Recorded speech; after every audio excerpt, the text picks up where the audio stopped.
Good afternoon, everybody, and welcome in here to the NECC League of Legends semi-final playoff. Asha and Fish and Sofchan are kicking off the evening here. Navigators Lower Midwest Showdown. Sofchan between the powerhouse MHU Esports 9-0 and have not dropped a map all season, going up against what I can only say is a massive underdog in Blugold B, coming in at 5-4, but they've got a really tough task ahead of them, Sofchan. Oh, they do, especially because they have just recently played against MHU in the regular season. It was a loss for Blugold. As you said, it has been an impeccable season from MHU and haven't dropped a single map. So with that, we would hope for Blugold B that they have studied that game style and they're going to bring some things cooking up for the table so we can get into Summoner's Rift with even more impressive gameplay. Well, before we hop into the draft, which is just finishing, let's take a look at our rosters, and let's start with the number 1 seed in Navigators Lower Midwest. That is MHU Esports. We've got Slaypex in the top lane, Zacharias Trade a Toe, as we've been told, in the jungle, Dayun's Chocolate, Y Hyper, and Dragon Master 2213 in the support role. Again, this team absolutely loaded. I don't know what else you can say, Sobchan, when you're 9-0 and have not dropped a single map through the first round of the playoffs. I mean, you're just pretty much the perfect team at this point. Yeah, you are looking out for that grand finals, and you would expect nothing different from MHU at this point, but definitely still a lot that the enemy team can do. And we're gonna have a look at that roster right now. The Blugold B team started up on top lane with Cherry Blossom, Rose X Nov, Shinoro, there we go, and Whitley 97, and Jebediah coming in the support role. I think that considering they are very fresh playing against MHU, they might have a big shot here. What do you think? Yeah, I think that's the one nice thing for them, right? They played, as you said, last week of the regular season. I would expect Blugold B in this first game to have like a crazy comp. It's gonna have to be something. I mean, when you're that big of an underdog, start with the cheese, right? Bring out everything. Bring out the cheddar. Bring out the provolone. Bring out the goat cheese. Even bring out anything you can. I'm talking like level. Exactly. I'm talking like level 1 invades. Like anything you can to get an early lead because you're coming in as a massive underdog. But I think you're right. I think we didn't get to see how that first game between these teams went, but I expect this series to be a lot closer because Blugold B is going to be able to go to that scouting board, say this worked, this didn't work. But I'm expecting full cheese. I'm going to be honest. If I was Blugold B, that's what I'd be doing. Like full invade, like maybe pick a blitzcrank and just try for an early hook, send like crazy rotations. You got to do something out of the ordinary, Sobchan, because clearly your ordinary game plan did not work when these teams played the first time. I definitely agree that, Fish. You got to be super aggressive in the early stages. You got to at least show that you're confident in your gameplay and that you can bring quite a lot to Summoner's Rift. You could bring the Blitzcrank you mentioned in the bottom lane. You could have something on the likes of Lee Sin or Wukong in the jungle. Both junglers that can do quite a lot in the early levels. Something that can maintain that pressure in not only ganks, but in invades. But we know how invades go. It definitely goes around without asking for the help of your teammates. You gotta be paying attention and taking notes on where the enemy jungler is so you can actually finish off those plays in a good manner. We're starting off the draft already. MHU Esports on the blue side, Blugold B on the red, and we'll see if they're going to deliver what we have expected here from Blugold B. Starting off with the, I don't know if we've maybe seen the champion once this season, the Kindred. That definitely feels like a targeted ban from NHU. Jarvan in response, so both teams trying to take care of those junglers early on. There's that Blitzcrank. Maybe MHU is listening to the stream. They're saying, no cheese here today. We're not going to let you get some crazy hooks. I like that ban. And then more jungle bans here for Blugold B. They definitely want to shut down Zacharias Trade a Toe in that jungle for MHU. Yeah, you have on the side of Blugold B taking out an Olaf as well. Definitely something that I'm worried about because Olaf has been incredible this season. The amount that he can heal, the amount of damage he can do. In 1v1s, he can just solo top lane fairly easy. And on top of that, he can do such good split pushing as well. You are definitely going for a all-rounder pick there with the ban on the Olaf. Finishing off with a Zed, looking like definitely a targeted ban alongside MHU on the Malzahar. Those niche picks make sense, and they definitely look to have studied each other. Yeah, we start right off with a crazy top lane pick. The Yone here for Slaypex. They've also got the Zac and the Echo, looking like a very, very strong team on the top side of the map. I like the Poppy response. Not quite sure how I feel about the Mordekaiser. Maybe if you could take Yone to the death realm, maybe you can take Echo, but that Mordekaiser in the jungle definitely can take a while to pop off. And then Lissandra in the mid. So Blugold B feels like more of a control team so far with their first 3 picks. It really does, especially when you see the Lissandra. Even if you hadn't seen anything in the draft, if you see a Lissandra, you go for control. That's what your team is going for. There's nothing different out of it. You have the Poppy. Of course, you're going to be able to get people away from the fight because of her ulti. With her area around her, she's going to disable any sort of engages coming in from the Zac, even the Yone or the Echo going in with dashes towards her. So that could be very useful in defending the Jhin that has just been picked here. It's going to be a Seraphine, and considering that all of the picks are already in their spots, it's going to be a Seraphine APC in the bottom lane for MHU. I haven't seen that in a while, but looking like something more out of the box from them.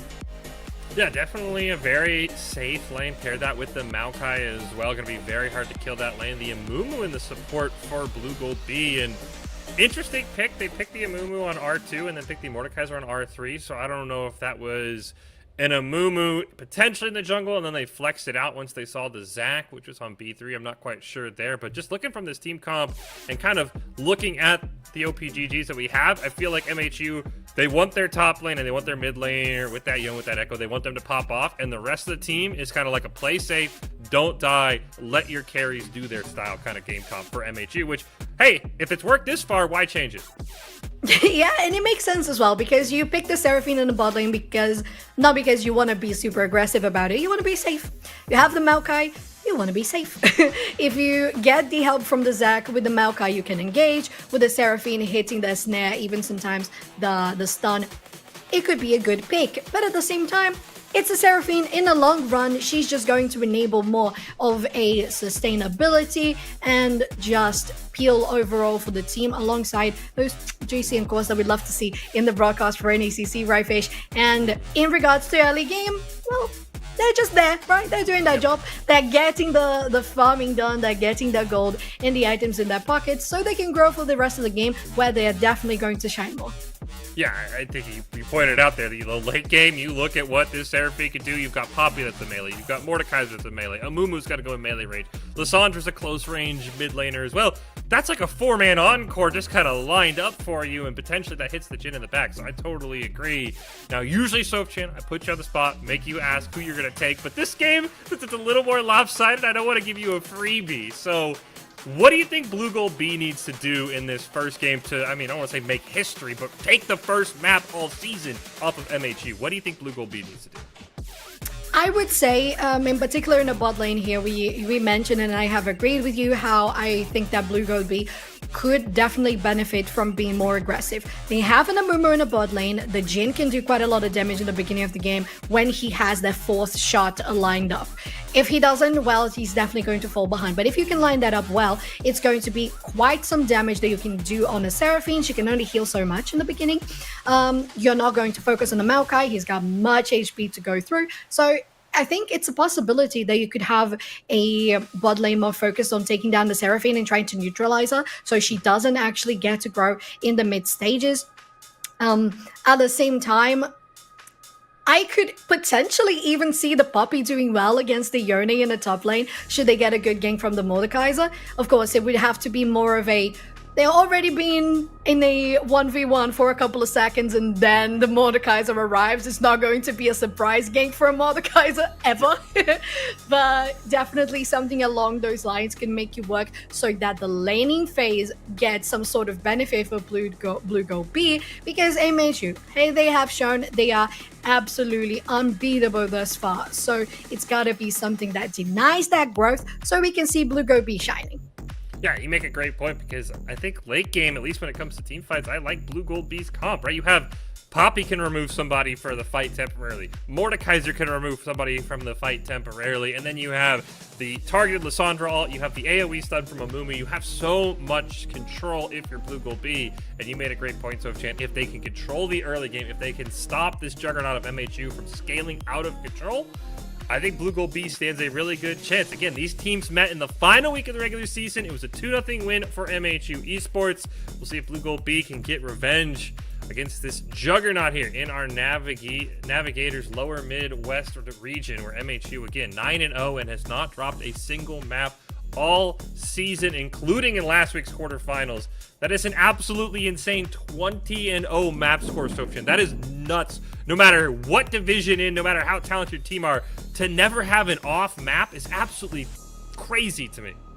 Yeah, it really is. It means that even though they had the opportunity to get the upper hand in the beginning, they denied anything for the rest of their enemies to even think about going into a game 3. And that is so remarkable considering that the regular season lasts 9 weeks. That is so much consistency coming out from MHU. As we dive into Summoner's Rift, that's what we want. MHU on the blue side, Blugold B on the red, as they look to be scouting out here in the Tribush bottom jungle. Nobody wants to be super aggressive this far. Little shocked that Blugold B doesn't want to be aggressive. They do kind of move forward a little bit. Ra's going to get that ward down. You can see, ooh, didn't quite take it out there. So they do get some early vision, but nothing too crazy going to come out here. So maybe deciding not to be the aggressors. I think, as you said, all focus has got to be on that bot lane. Can Wheatley get ahead? Meanwhile, they're going to jump on Shiny Row in the mid lane. Slapex forces the flash. He's now surrounded. Dayons is coming up here, but this could be a massive first blood here. Slapex very low. Force shot available for Whitley, but he can't quite find it. Now Ross ignited, and they don't get the heal off through the ignite, and it turns on him. A massive turn of events there as MHU gets the first blood. Yeah, it was MHU going for super aggressive push there. They saw the Lissandra. She can't do very much. She usually starts off with the Q, so she's not going to have any escape in level 1. So they took their advantage, but the follow-up from Blugold was also super nice because they managed to get the rest of the team gather around. Even Whitley, the one who's supposed to be on the bot side, they were there. They got a lot of damage dealt, but still wasn't enough. They used their heal as well to try to save their jungler, but Mordekaiser ended up falling. It was a kill for the mid laner of MHU and an assist for the Yone in the top lane. Yeah, that assist on the Yone gonna make this lane a little bit harder for Cherry Blossom. We do see quite a lot of summoner spells used. The flash on Yone. This Cherry Blossom just really kind of eating that damage. Unfortunately, not a lot they could do. The teleport had to be used by both Yone and Lissandra to get back to lane and avoid losing too much CS, so we'll see if either Echo or Poppy can push that lane in, exploit them for some extra gold. But when you're the underdog, Sofchan, giving away an early first blood is a very big recipe for disaster, unfortunately. Super dangerous, I agree. Oh, you got a nice route there because you had the slow coming out from the sapling from Maokai. Mid lane, is considering that you have Chocolate just so far ahead already because of that extra damage and just item, it's gonna be super easy in the mid lane, but bot lane, I am happy to see Blugold doing what we mentioned. Just try to get punishment on the Seraphine because she can't do much now. Get Y Hyper very low. Does have some healing in the kit, so we'll see how long the Seraphine wants to stick around. Though right now you do see Whitley should get to about double their CS before this lane crashes into the tower. But this is the lane I want to see Chocolate just take the advantage. You have Lissandra with no flash, a Lissandra with no teleport. She doesn't have any healing potions either. If you can push her out of lane, nice stun there by Cherry Blossom, turning on the Yone. But if you can push this Lissandra out of lane, this mid lane could potentially just collapse on itself for Blugold B. We do see Mordekaiser hanging out.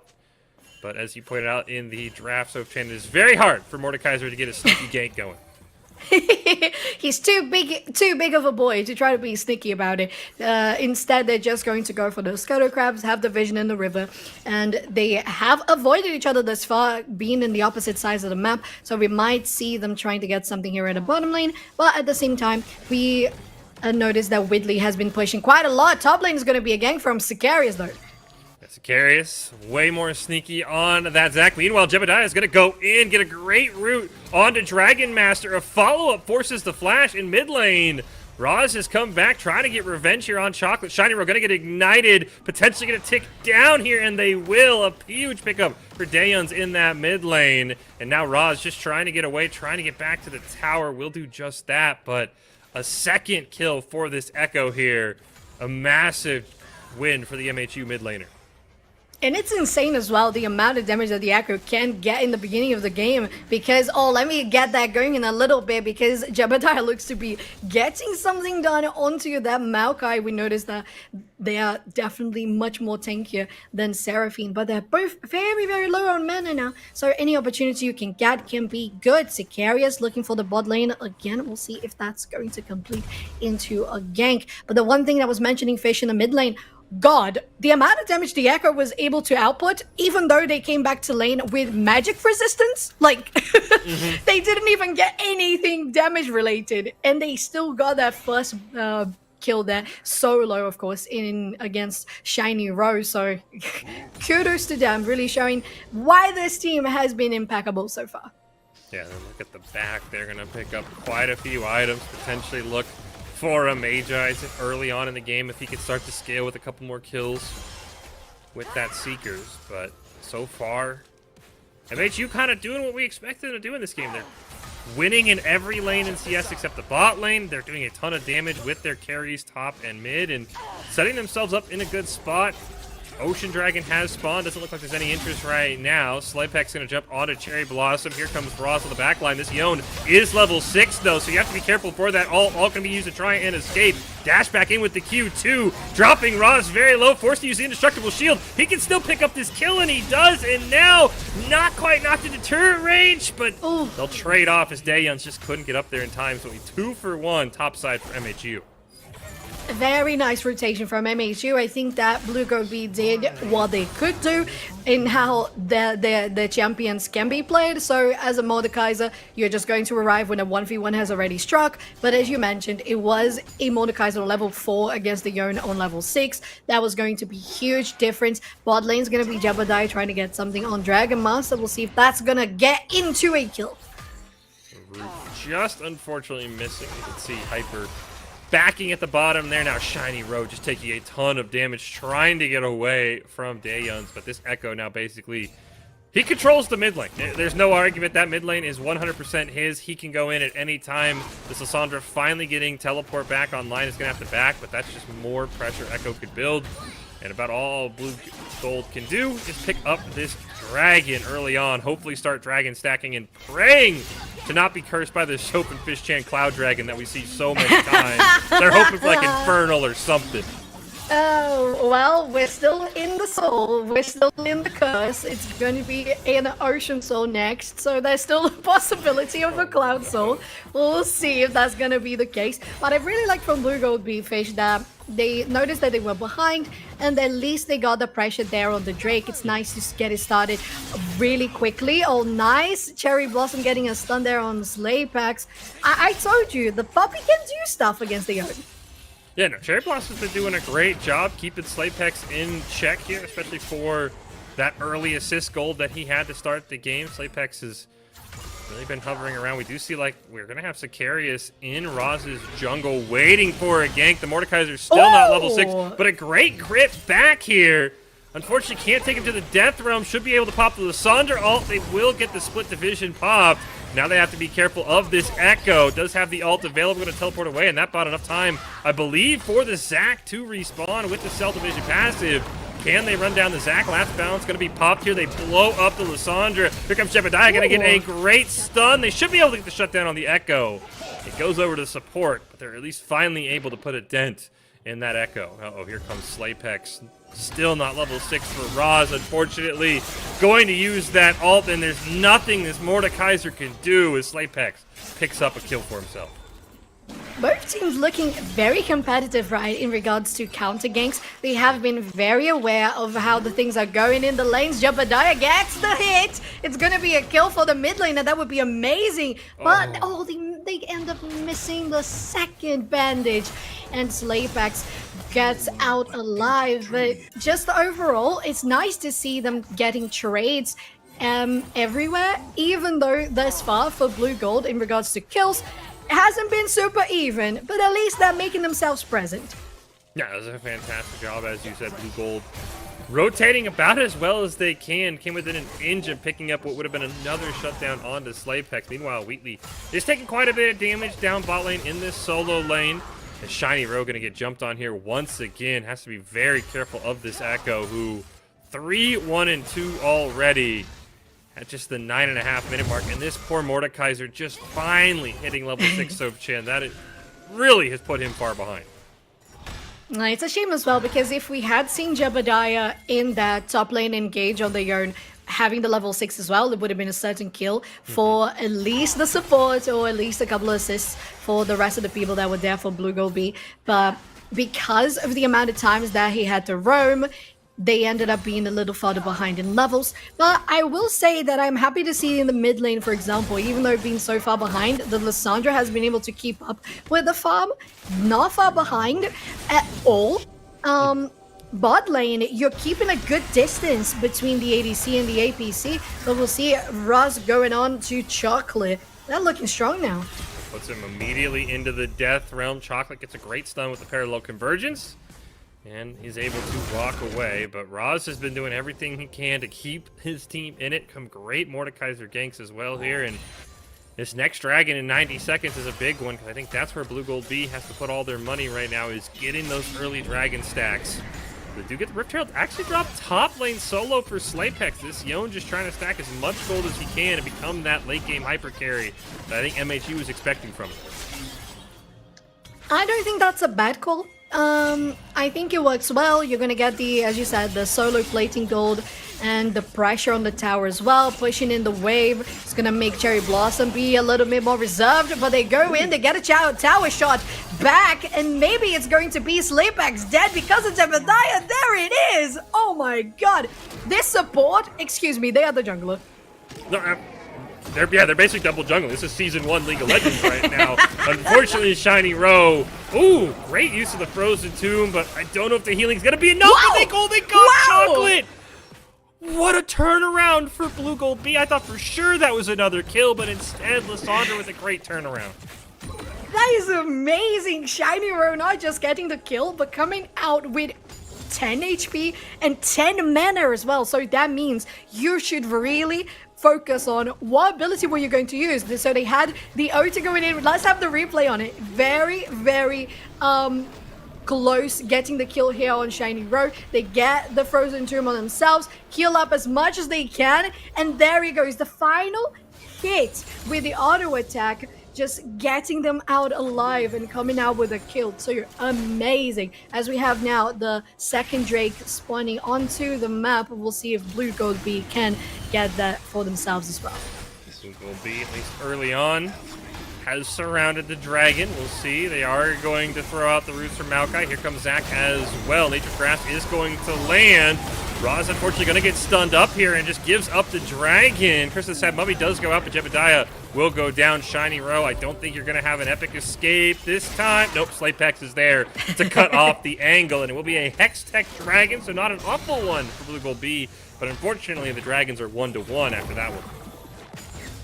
MHU performing a nice counter-attack that they knew it was very likely, basically certain that it was going to be Blugold in the pit for the second Drake. Whitley gets caught out here. As a Jhin, you gotta be super careful about your positioning. You can't really do much.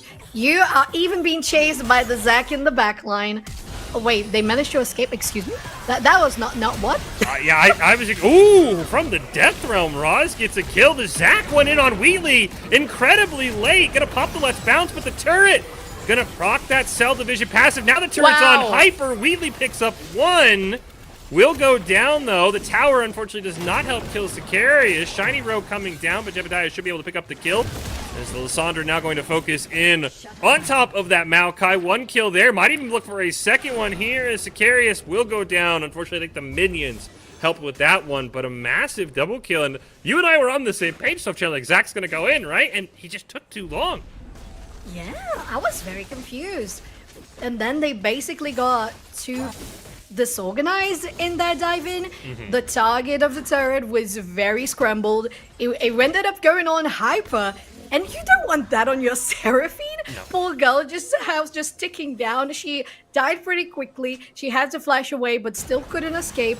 And let's have a look at that again. So you had them going. The tower aggro was on the Seraphine. Ended up going down as soon as they go in.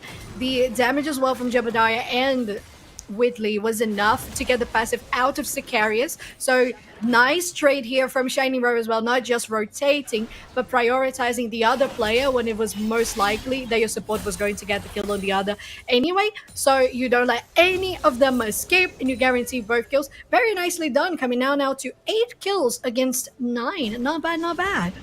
Yeah, Blugold B has had a fantastic turnaround, only down about 2,000 gold. The only small problem is a lot of that gold is on the support as the parallel convergence stuns Shiny Row, and immediately 60% of their health is gone from this Echo, who, despite falling off a bit at 3-3, still can put out quite a bit of damage. Meanwhile, Root is going to land onto Hyper. Wheatley trying to chase him down is forced to back off as Slaypex really getting close to taking off this first tower. Just kind of been chipping at it away with ever since that Rift Herald he's dropped up the top lane has kind of helped him out. But other than that, Chance, a very even game for these two teams. Uh-oh. It looks like so. Dragon has to flash away, but it's still going to get caught. pop the Nature's Grass as well. Great turnaround onto the Seraphine. Curtain Call going to come out. One shot going to land. Whoa. And he curves the bullet around Dragon Master for the second. Teleport coming in. But Wheatley now stuck all alone, trying to bait out Slapex. It's Icarius. Stretching Sling gonna go out, but there's no one to grip it to. Here comes Daeon's Chocolate. Teleport coming in from Poppy. Can't quite get there in time, however. And now Slapex has joined the fight. A triple kill bot side for MHU. And a massive team fight for them in that bottom side. Everyone grouped up on the side of Blugold B was the treasure for Sicarius as a Zac, and it's going to be very hard to try to escape when you have that big blob going on your head, bouncing around and enabling the damage for the Chocolate, the mid laner from MHU. So I think that the follow-up again, let's have a look. You had Whitley that had just finished off that play, very nicely done with Jebediah. They took down the kill, but Whitley just said, well, I know I'm going to be dead, so they just tried to fancy feed away. And while they were trying to help their ADC, Blugold B ended up getting caught up with the rest of the players from MHU, who did rotate super swiftly. So nicely done by them there. Mid lane is going to get aggressive again. Ooh, massive encore from Piper. Going to allow them to take out Raw. Jebediah answers back with a kill onto Daeons. And it looks like it'll just be a straight up 1-for-1. And we're starting to see the power of that Seraphine. The encore thrown out. It's an easy stun and an easy kill. So it will be a jungler down. Raz will be back up for the Dragon. But unfortunately, they will not be able to get there early enough for them to start setting wards up. So this should be a blue favored Dragon at the very least if MHU wants it. Very happy to see that we have a Hextech soul on the map, so Yes. the Hextech gates just enabling both sides to be much more proactive in getting invades, getting into backlines, flanking, so that can be very useful, especially for MHU, because we need them going for that sort of gameplay, as we did see in the last direct fight. They got the Chemtech, they got the fight as well. So this time around, they are positioning more present in front of the pit and in the pit instead of behind, because Blugold B knows they have to be a little more safe about how they play. It's gonna be Shiny Row going down. We'll see if they got a root. Couple of roots, but unfortunately not quite in tower range, and it actually looks like Blugold B has decided to trade Rift Herald for this first Hextech Dragon. So now MHU halfway to Soul, and Shiny Row has to be careful. Slapex going to dive in with the ult. Great use of the Frozen Tomb on themselves to create at least some opportunity. Shiny Row trying to dodge. Unfortunately, Daeon's going to go over the wall, and this should be a kill onto Lissandra, but unfortunately the Echo dashed into a minion. Slapex goes forward with the Q2, but wow. can't quite finish him off. Once again, Shiny Row living with a sliver of health. Shiny Row just basically managing the bait of the century while the rest of the team is pushing out in the top lane. They got a Herald to beat down one turret, the other one got a shot down. So very, very nice. And the use of the Hextech Gates once again showing that you get both teams feeling more confident in doing those risky plays because they know they can come back more safely to their side of the map. So I think that was amazing. Definitely the best case scenario for Blugold B in that case, because Shiny Row survived and you just had both carries there. You had Slapex and Damn Chocolate in the bottom lane, and it didn't come to fruition. So unfortunately, the tower is going to be very, very sad in that top lane blue side. Yeah, as you said, both carries bot side in a very, I think as you said, a very smart play for Blugold B, kind of realizing at this point 4,000 gold deficit, especially how that last team fight went. Probably not comfortable to take straight up 5v5 team fights. So as you said, they grab the Rift Herald. They do a great job putting it top lane and basically evening out the towers. Now the mid tier 1 is still very low as well, so something that they'll be careful of is Slapex going to go forward, Jebediah going to get the stun, and now he'll dash back with the Soul Unbound. But the tower slowly but surely falling in MHU's favor. We'll see how long Blugold B can hang off in this mid lane as Daeon's Chocolate is looking for the tower dive as well. They're going to hop on to Wheatley, and the Encore is going to finish him off. The Encore also landing on a Jebediah. Shiny Row comes in, tries to use the Glacial Tomb, but to no success. A triple kill under the tower, and now, unfortunately, Blugold B is throwing themselves at the side of MHU. Roz puts Daeon's Chocolate in the Death Realm. Great job kiting by this Echo. As soon as the Death Realm fades, Parallel Convergence gets the stun, and just like that, 4-0 in a tower dive gone. Completely perfect for MHU. I'm a little upset at Blue Gold B on that one because you saw that you really couldn't do anything. You just had to let Whitley and Jebediah die, unfortunately. You couldn't just have the TP go in a shiny row and then have your players just die one after the other. So bot lane dies, mid lane dies, and then jungle dies. And this is a Baron started because the Blue Gold crew doesn't have that jungler. Plenty of wards here trying to get them away with their ulti. It would be absolutely impressive if they got anything out of that. So, just easy pick. An easy pick. Looks like Jebediah is going to go down here as well. Shiny Road trying to hop onto Hyper.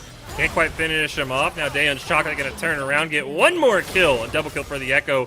Wheatley going to go down here as well. And Raj should at least get back to the tower, but really back-to-back team fights.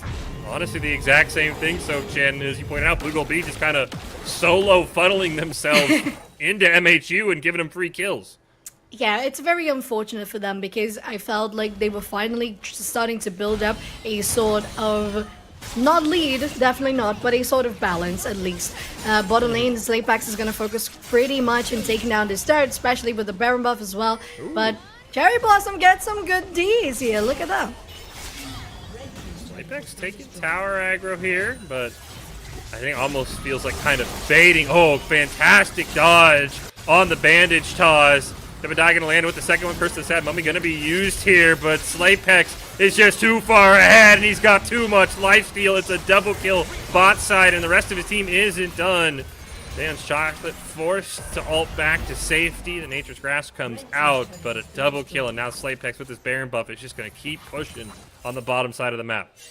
It has really turned into a problem. Let's watch that again. You have Yun so strong, as you mentioned, they had such quick feet in dodging out that bandage. It was still enough for them to stay alive because of the lifesteal. You had the Curse of the Sad Mummy, the Poppy going in as well, but it really doesn't matter if you are that strong of a Yone. At that point, they were 5, 2, and 6, and your team does not have any cut healing at all. And it's funny because you would expect that from this squad instead of the other one.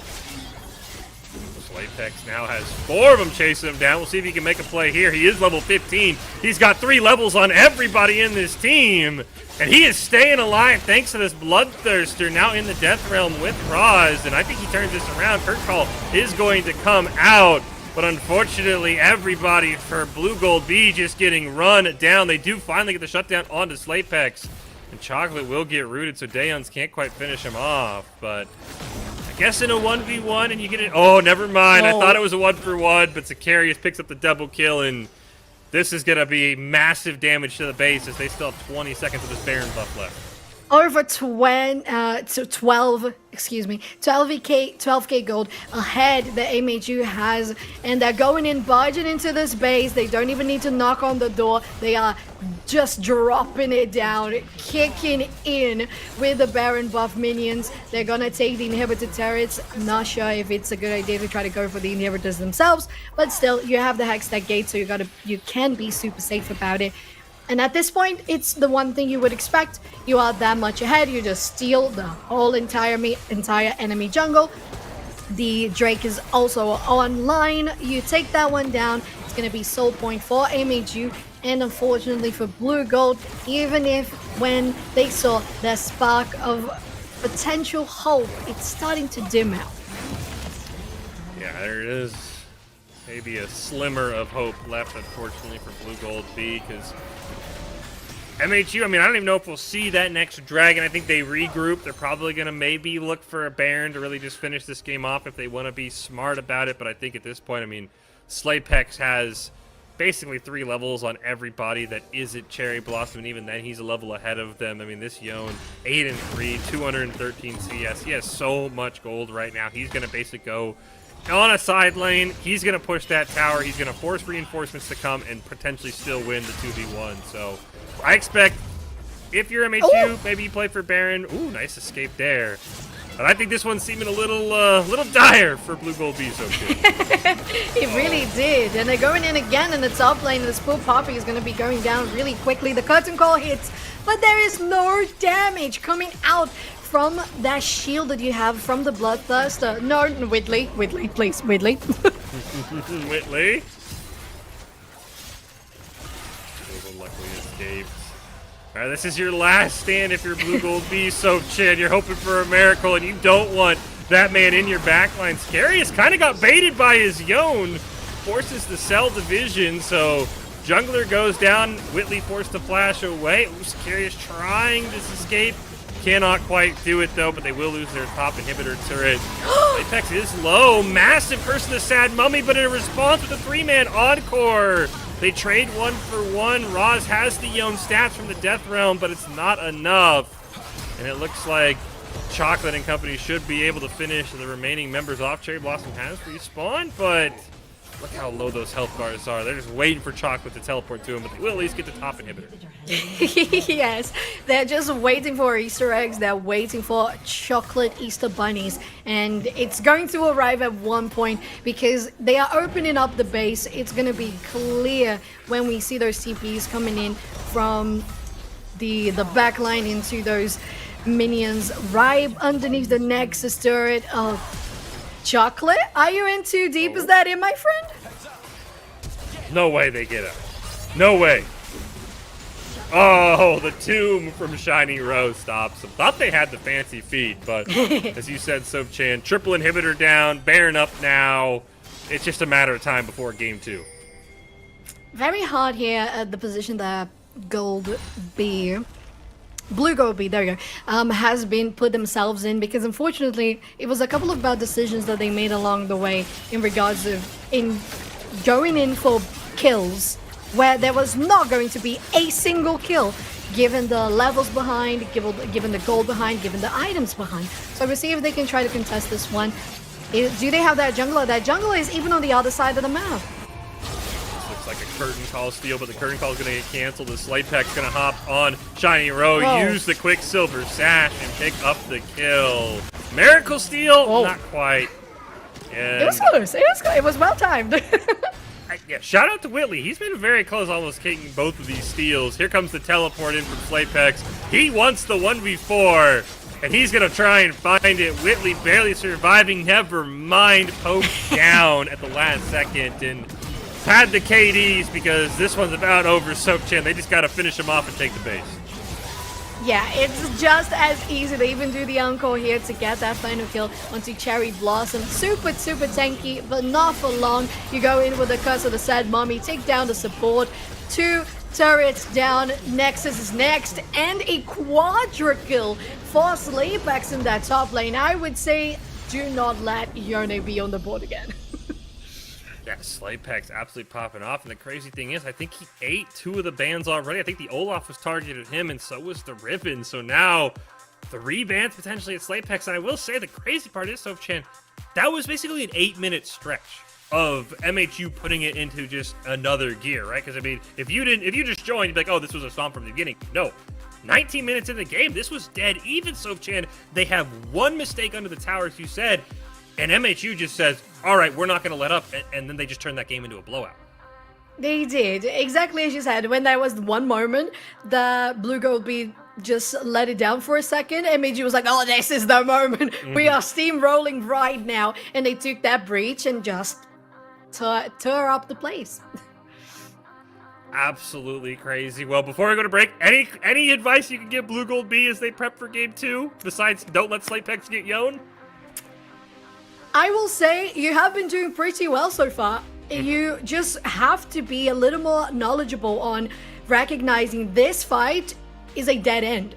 This fight is not going to get us anything. This is just going to give advantage for your enemies. So even though your teammates might die, sometimes it's just good to say fall back, and don't let any more men die.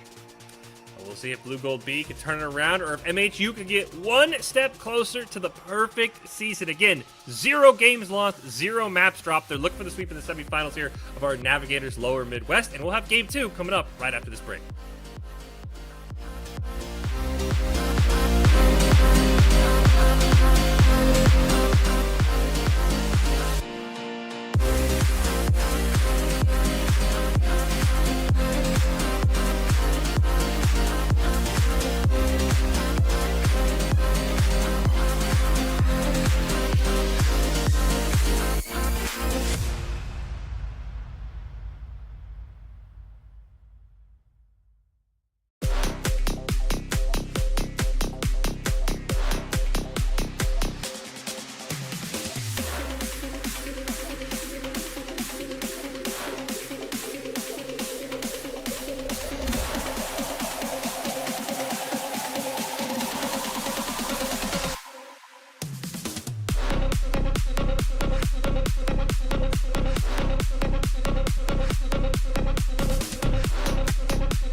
Welcome back, everybody. Here is another fantastic NECC League of Legends Wednesday. It is the semifinals in the playoffs. It's Fish and Soph Chan. We're bringing you the action here in our Navigators Lower Midwest MHU Blugold B. Soph Chan. Again, a very close game for the first 20 minutes. I know if you tuned in late, you're like, there's no way, Fish, that was a 15K game. No, it was a very close game for 20 minutes, Soph Chan, and then one mistake really kind of snowballed Blugold B. What do you want them to do in this Game 2 draft to be able to force a Game 3? I think the main thing for them, Blugold B, they gotta be more confident in themselves, saying, this is a fight that we're not going to win. So be confident that it's a good choice to try to trade with another objective. They did that a couple of times in the game, for example. There was the very big pressure in the bot lane when Lysandra was defending the tier 2, and they decided to go for Herald on the other side, drop it in top lane, and they took pretty much all the exterior turrets in the top half. So that was good.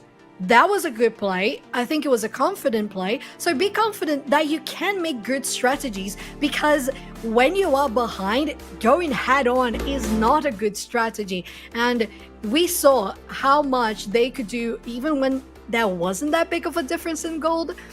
So the moment you let something slide, MHU is definitely going to punish you. So we'll see how is going to be the draft for the second game here, as I kind of have a feeling that things might switch around.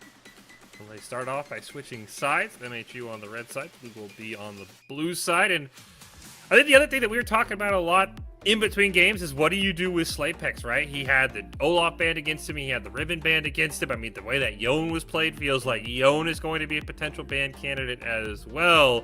They'll stick with the same three bans from the last game, the Jarvan, Olaf, Zed. So clearly either calling out that Slapex won't pick it early. We'll have to see as we get Cherry Blossom on the Fiora, which is interesting against the Riven, which is Slapex's, I think, main going back. So that'll be a fun, exciting top lane for sure. Yes, I'm a little confused now, just making sure, Fish, having a look at the draft, because we do have access to that, in case you don't know. Was it a Fiora pick and the Riven counter, or was the Fiora afterwards? So the Fiora was on B5 and the Riven was on R5, so I'm trying to remember off my head. I think it was Riven afterwards, right? Yeah, it was Riven afterwards.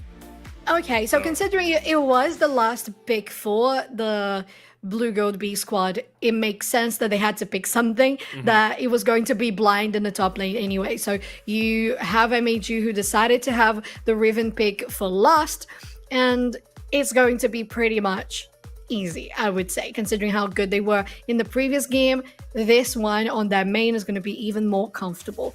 Okay, so many of the things that we were trying to figure out about MHU's composition has been coming to a turnaround, which is the Karthus is going to be APC. So MHU really likes their mages in the bot lane, don't they? Yeah, I think honestly kind of weird that they just didn't run back the Seraphine. I thought Hyper played phenomenally well. There was a couple of good encores. The Karthus doesn't bring nearly the same utility as a Seraphine. There was a couple times that Wheatley and Jebediah got that Karthus low, or not got the Seraphine, low. So without that passive healing, potentially Karthus goes down. So maybe that's where Blugold B gets their money. But yeah, as you said, we were looking Karthus and then Katarina were B2, B3, and we're like, wait, who's going where? Is this a Karthus jungle? Is this a Karthus mid? I think the one interesting note is that really feels like, for me, Blugold B should have kept the Amumu and MHU should have kept the Seraphine. Those are the two big glaring things for me from this draft. I thought the Amumu was fantastic for Jebediah. I thought Hyper played well in the Seraphine. But what do you see from this draft going into game 2? I am on board with you there, Fish. I think the Amumu on the hands of Jebediah were just... It was very, very nice. The bandages hit, the nice positioning and roaming that we saw from earlier on too. Super great. The Curse of the Sad Mummy taking as many people as they could on the fights and just chaining up the CC super well. What we saw ended up going for Blugold B was that they didn't have the damage to follow it up. So maybe that's why they're going for the Swain. Has a little bit of that control. Definitely not as much. Definitely not as much HP as well.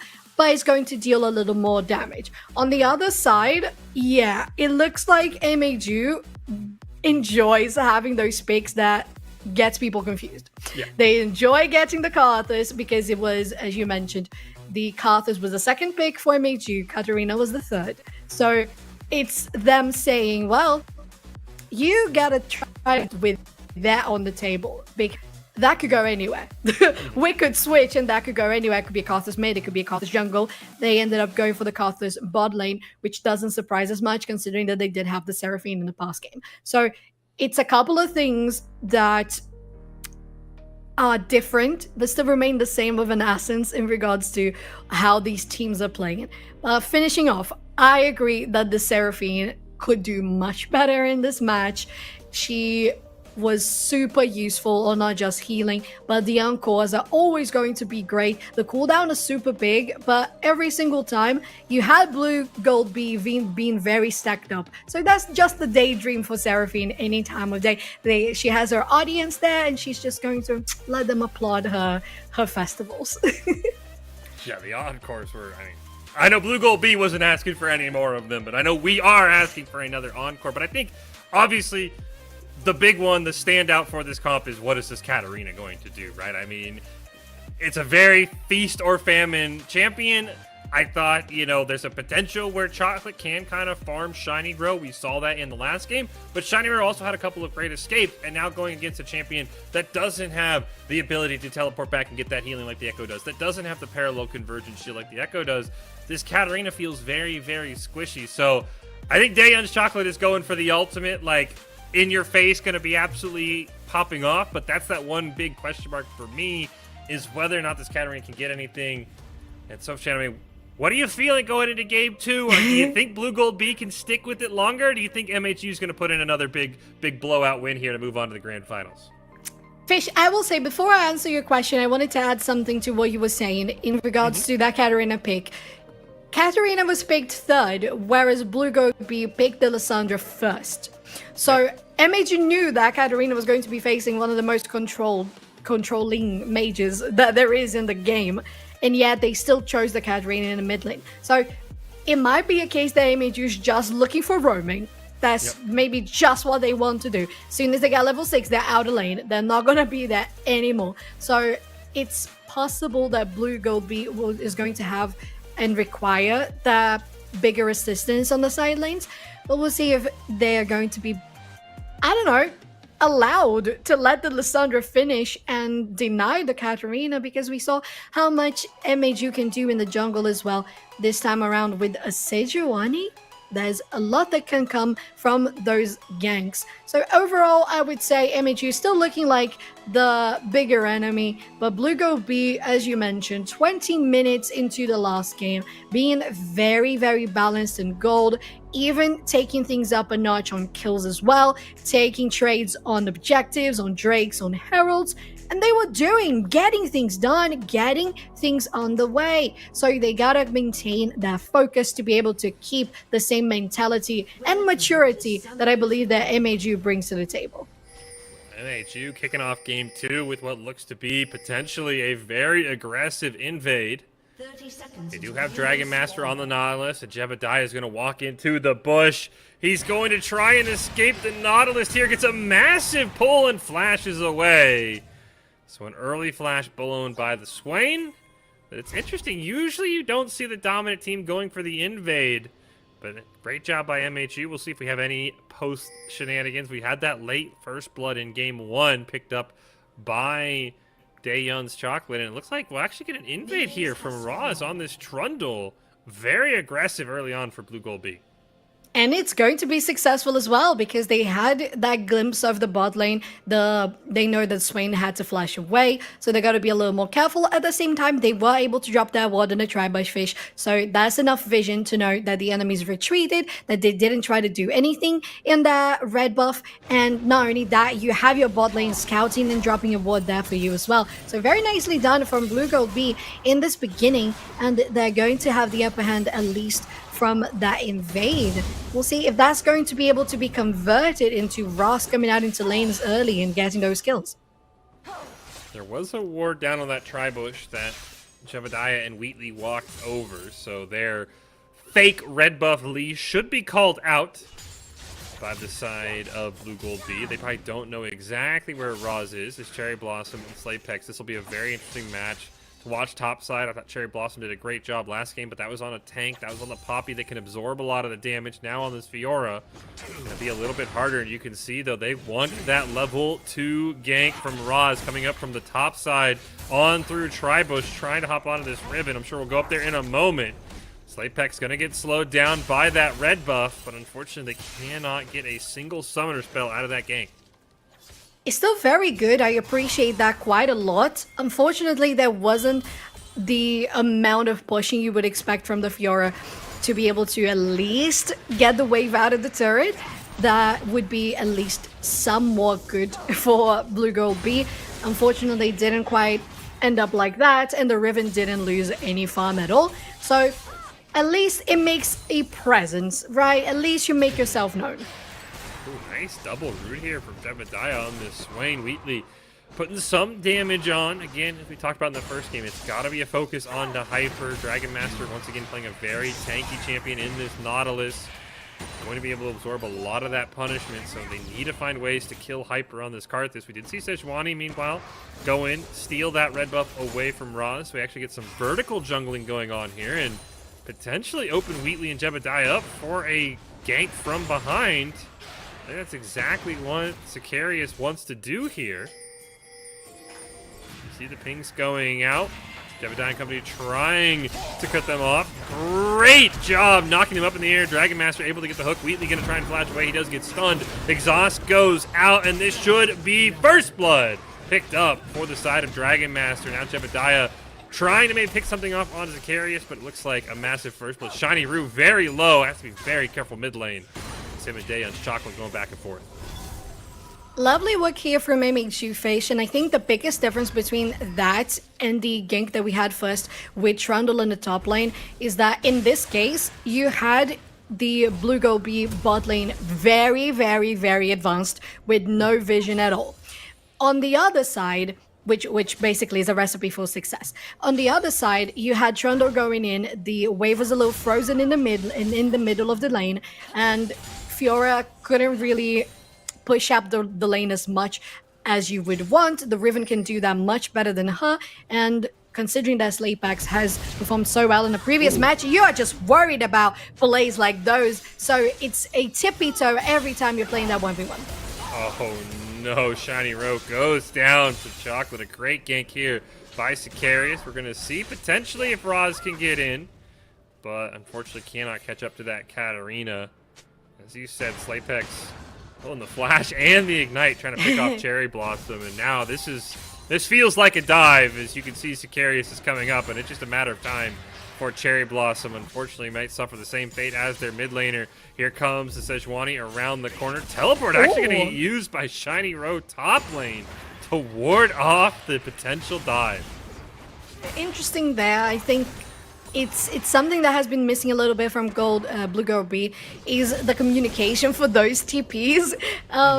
In that case, it should have been Cherry Blossom predicting that the shots were going to, the turret shots were going to target the Riven, and with that, they're going to retreat anyway, because taking that much health out of their pool because of the turret is something to scare them off already. You don't need the extra TP, and you're just going to make Shiny Rogue even more behind in the mid lane, because they even look at that. They just want to go in, they want to deal damage, they want to clear the wave, and they have full control of what's going on because they know the Sicarius is around.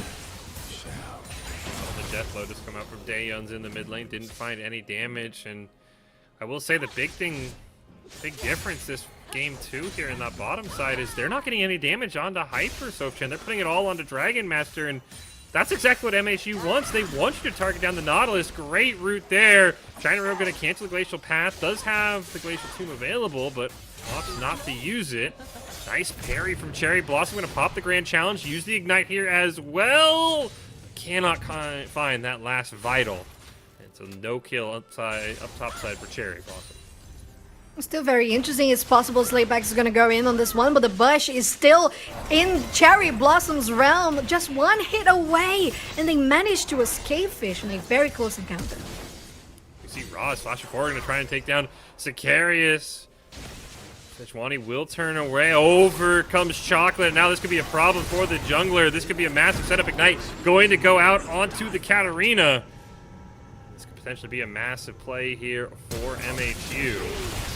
Chocolate does get taken out, however, and looks like it'll just be a 1-for-1. Shiny Row out of mana. Dragon Master! Oh, he gets taken out! A fantastic play by Wheatley. Close, so close. They're even going to take a triple hit. So close again. Wow, that is amazing. Sakara is still going to be chased, but Whitley has found Chocolate and Jebediah in the backline. They don't get the W, and maybe the support is going to be in a very bad place with this mid laner going in. Whitley is going to go down, potentially the support soon after. The resets for the Katarina off that kill. This could potentially be a second one, though Raz has come back, but Hyper is there. Hyper doesn't have a lot of mana. I don't think Katarina was ready for that. He walks right into his death. Raz now left all alone. Retreat! Retreat! No! Turn around! Please! Yeah, don't be so overconfident. It's okay. Leave the scuttle crab, please. Leave the scuttle crab. There you go. All right, there you go.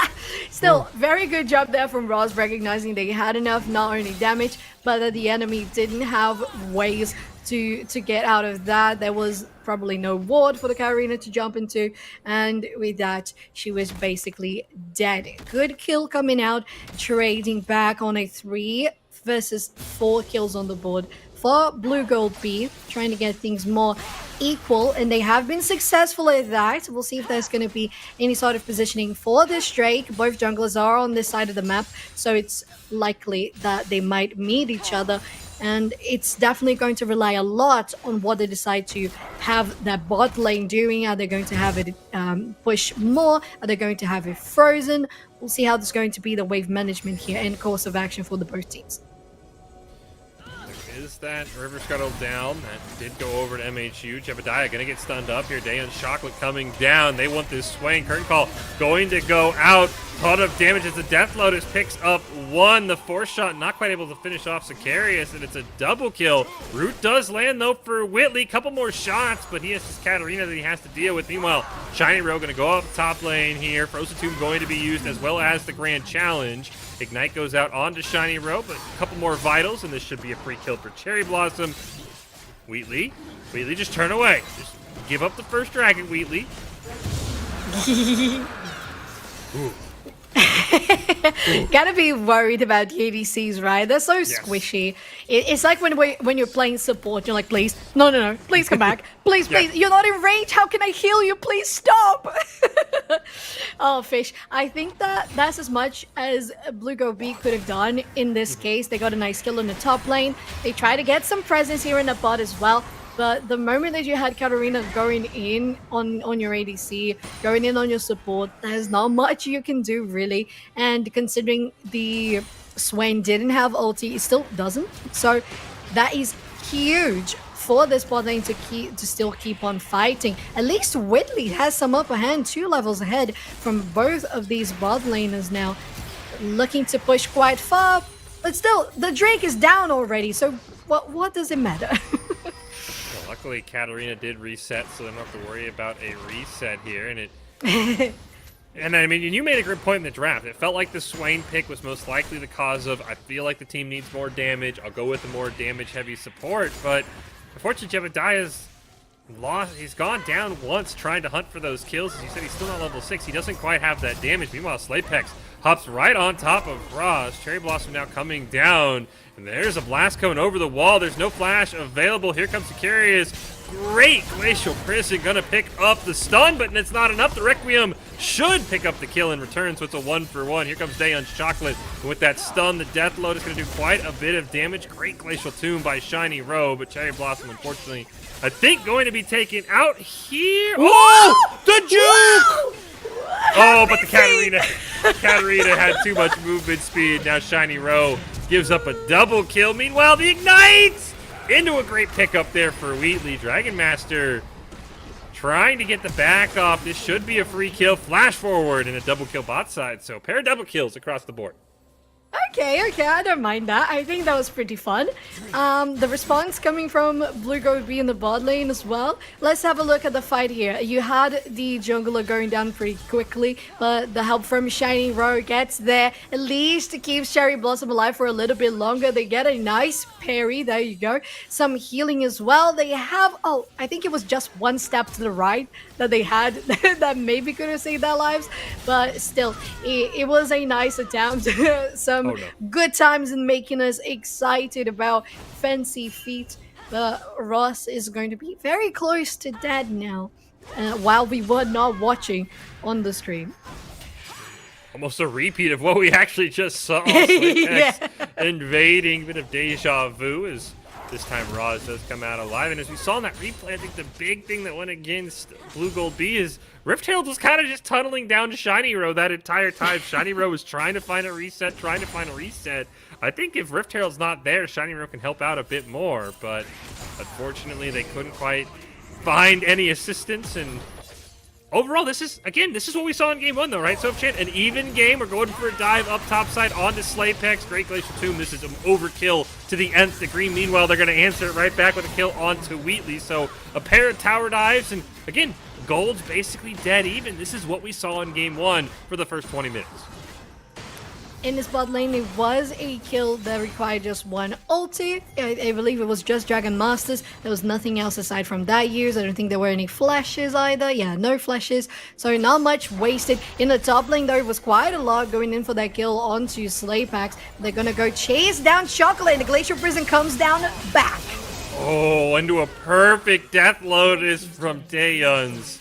And they pick up a kill, and now this is where things started to go wrong in that first game. So they started throwing themselves in at fights. Luckily this time Shiny Row turns around, doesn't make that grave mistake. You can see Sicarius potentially looking for a dive here, but ends up deciding to back. But they've got to be careful about the fights that Blugold can take. Even though the game is still almost even, it's a 400 gold difference, they still have to respect this Katarina is 7-2 right now. That's absolutely bonkers fish. Oh my god, 600 gold there. They have that finished up item, a 10 stack seal as well. That's gonna be amazing on any team fights that arrive. But they gotta be careful, at least they have the backup now. Ra's gonna get exhausted. Oh, can't quite get away, but as you said, Jebediah is here with the backup and the ult. Hyper going in, Wheatley on the great flank. This should be a massive turnaround. Jebediah gonna find one. Great stun. Dragon Master will go down for a double kill. The Requiem not even close. There's nowhere near enough items on this Karthus for that to matter. And a great comeback on the double kill. And no support or bot lane, but there's no jungler for Blugold B on this dragon. Great route, but this should still be a free Cloud Dragon over to MHU. Is there any time for the Trundle to arrive? I don't think there is. But still, as you mentioned, if you did not watch the beginning of the last game, y'all, this is the same thing that has happened. Look at that gold count, 24.8k. There's nothing much different. One Herald there, one Drake here. One turret there, 0 turrets there.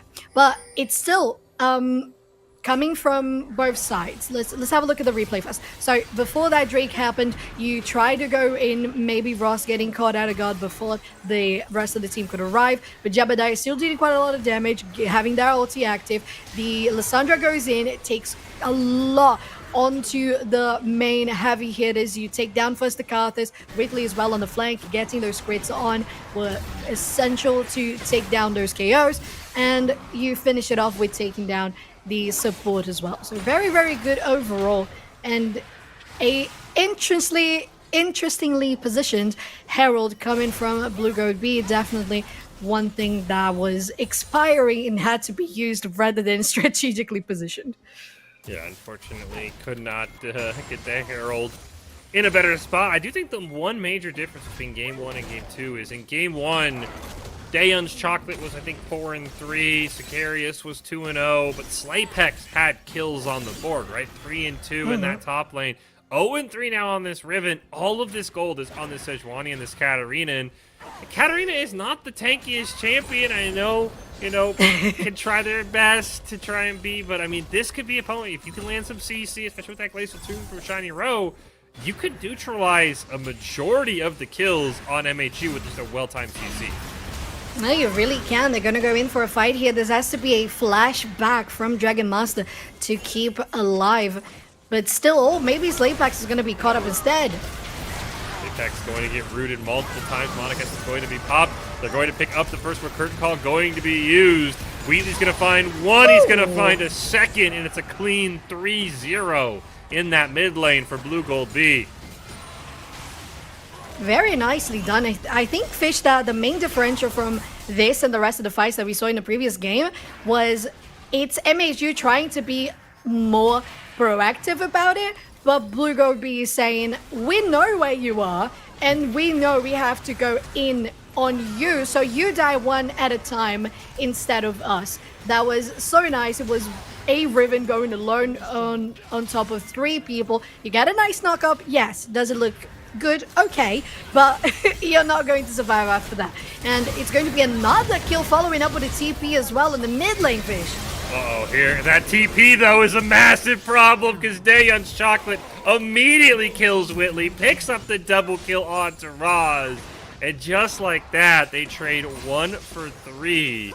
MHU, a fantastic job. And again, wherever this Katarina is, I think that's what Blugold B needs to realize. You cannot stay and fight because now this Katarina is 9-2-2. And next back, I feel like you just ship the Magi's, right? You have to realize you're the carry. I think you try and go Magi's and just one-shot people if you're Daeyeon's Chocolate. I think so too, Fish. And in regards to Blugold B, it feels like they won the fight on the replay that we watched before that one because it was a fight without Daeyeon's Chocolate. It's gonna be Shiny Row going in, flashing forward to the Glacier Tomb, not allowing Cherry Blossom to die, saving their teammate there. Very nice and loyal. Unfortunately for Slaypex, they're still playing the way they played in Game 1 when they got so fed on that Aeon that they could 1v4 with ease. They're not 8-3 anymore. They're 0-5. They do have a minor CS lead, and they honestly would have killed that Fiora had Shiny Road not come down.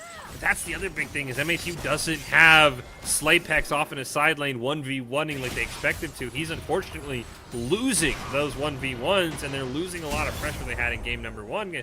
But we're at that 20-minute mark, Sofchan, and now here's the big question. Can Blugold B keep it together? And this is a good start to the fight, but here comes Daeyeon's Chocolate. Right now, gonna pop the Death Lotus, immediately burn down one, looks for a reset and finds it on the Demonic Essence there, but there they go, and just on cue at 20 minutes for the second game in a row, it's a clean team fight for MHU. Very, very clean, going in for a push here, maybe going for Davin, Cherry Blossom, and Whitley. They are beneath another turret, so the first one is going to have to be taken down. Hyper has to flash away because they didn't notice that was the case, and they're going to try and engage once again, and Cherry Blossom is going to go down. Glacial Prison goes through their teammates, and it's going to hit Whitley on the face. A brief second of an ace on the board for MHU. They might be able to get another charge here with the Herald, and they will. This is going to be a ton of damage. Now they can just reposition over to the Dragon. They already have 2, looking for a third to put them on Soul Point. Is Slaypex able to hop away? This is a massive turnaround for MHU once again. It's interesting how much the rest of the team has been able to do for MHU because we had Seraphine being so helpful in those fights, and then you have Akathis being just alone, you know, trying to get Requiem down and still not having damage enough. Chocolate's looking for the bait. Actually, Shun Pose and baits his own teammate. Slaypex, I think, wanted to help Chocolate, but Chocolate was out and over the wall. Dragon is picked up. Scarius going to go in. Bit off page here is MHU. Chocolate going to go over. Looking for the Death Lotus. Going to proc it, but will be taken out. Massive shutdown here. Devadayev hopping off in the demonic form as the Swain. And MHU gives back a ton of gold. They only get 1, and they're going to lose 4 members in that team fight. I'm suddenly super happy about the Swain pick. We mentioned how it might have been just relying on we need a support that can do quite a lot of damage, and it has been doing so. You can engage, you can sustain yourself with your ulti, and you can deal damage as well. They're going to try to get some damage on the Baron as well, but still a little slow. They don't have as much as the enemy team has, but the most skills and gold that we have on the enemy team is the people that have just respawned. But they're going to go in flash forward and a possible quadra kill for Slaypex. What? What in the world have we just watched, Fish? Oh, he's got a chance for the penta potentially as Roz coming in. Slipex will make the smart move, go over the wall. Roz has got to secure this Baron, and he does to present total disaster. Slipex going to go in, will get shut down. The denial, the penta double kill for Roz. What is going on at this Baron pit? What? Finally, Daya shot. What? You called it, Soapchan. You said the Baron was dying slowly, and Slipex said, all right, I'm going in. Make way for the ribbon. Oh my god, can we have a replay, please, of that play? That was so good. Gosh, they just went in, going with the flash, with the Q over the wall, just getting the knock-up on everyone. Quite a lot of damage going into the players of MHU after they taken out this inhibitor turret, and they're going down to Blugold. And it's gonna be another great defense for them. Look at this! Finally getting past the 20-minute mark and not throwing out the lead. Now what they need to do, though, Soapchan, is find a way to get the lead, right? Because they've had big team fight wins after they throw a team fight. And here's the replay at the Baron pit. Here we go, the flash forward with a Q and the knock-up on the 4 members there, the instant ulti as well. Just the auto attacks finishing everyone off, the help from the Baron too. Hyper was there doing, I don't know, big minion, cannon minion job. But the problem was, you wouldn't expect the amount of damage. I mean, you should expect the amount of damage that the Baron can do on you. So Hyper, Slipex had to go over the wall. They were so low. By being over the wall, they couldn't really fight against Roz. And with that, you just allow a jungler with his might to be able to deny your team that Baron buff. Ooh, they try and find Sicarius, not quite able to. That quadra kill also means now Slipex at 5 and 7 has the ability to split push, and he's looking for a flank. Keep an eye coming through mid on the bottom of your screen. He's going to end up right on top of Whitley, which is not good. Wheatley, though, able to get away. Nearly a scary moment there for the AD carry for Blugold B. But now the rest of his team's caught in a choke point here. This is not what you want to see. Demonic form going to be used by Jebediah. Chocolate will just simply shun Poe away. And looks like we'll have a mass disengage, but Wheatley has ended up on the wrong side once again. Slipex and Dayon's Chocolate have an 80 carry in their sight. Slipex gonna get turned on here by Roz. Cherry Blossom's still not here! Where is Cherry Blossom? They're still not in this fight. Wheatley is trying to chase down Sicarius and make it worth it. But that whole time was a 5v4. Finally, Cherry Blossom rotates down, and that's what cost Blugold B. Oh, Fish, in my mind, while the Jhin was running away, even when we didn't have the camera on them, my mind was just... That's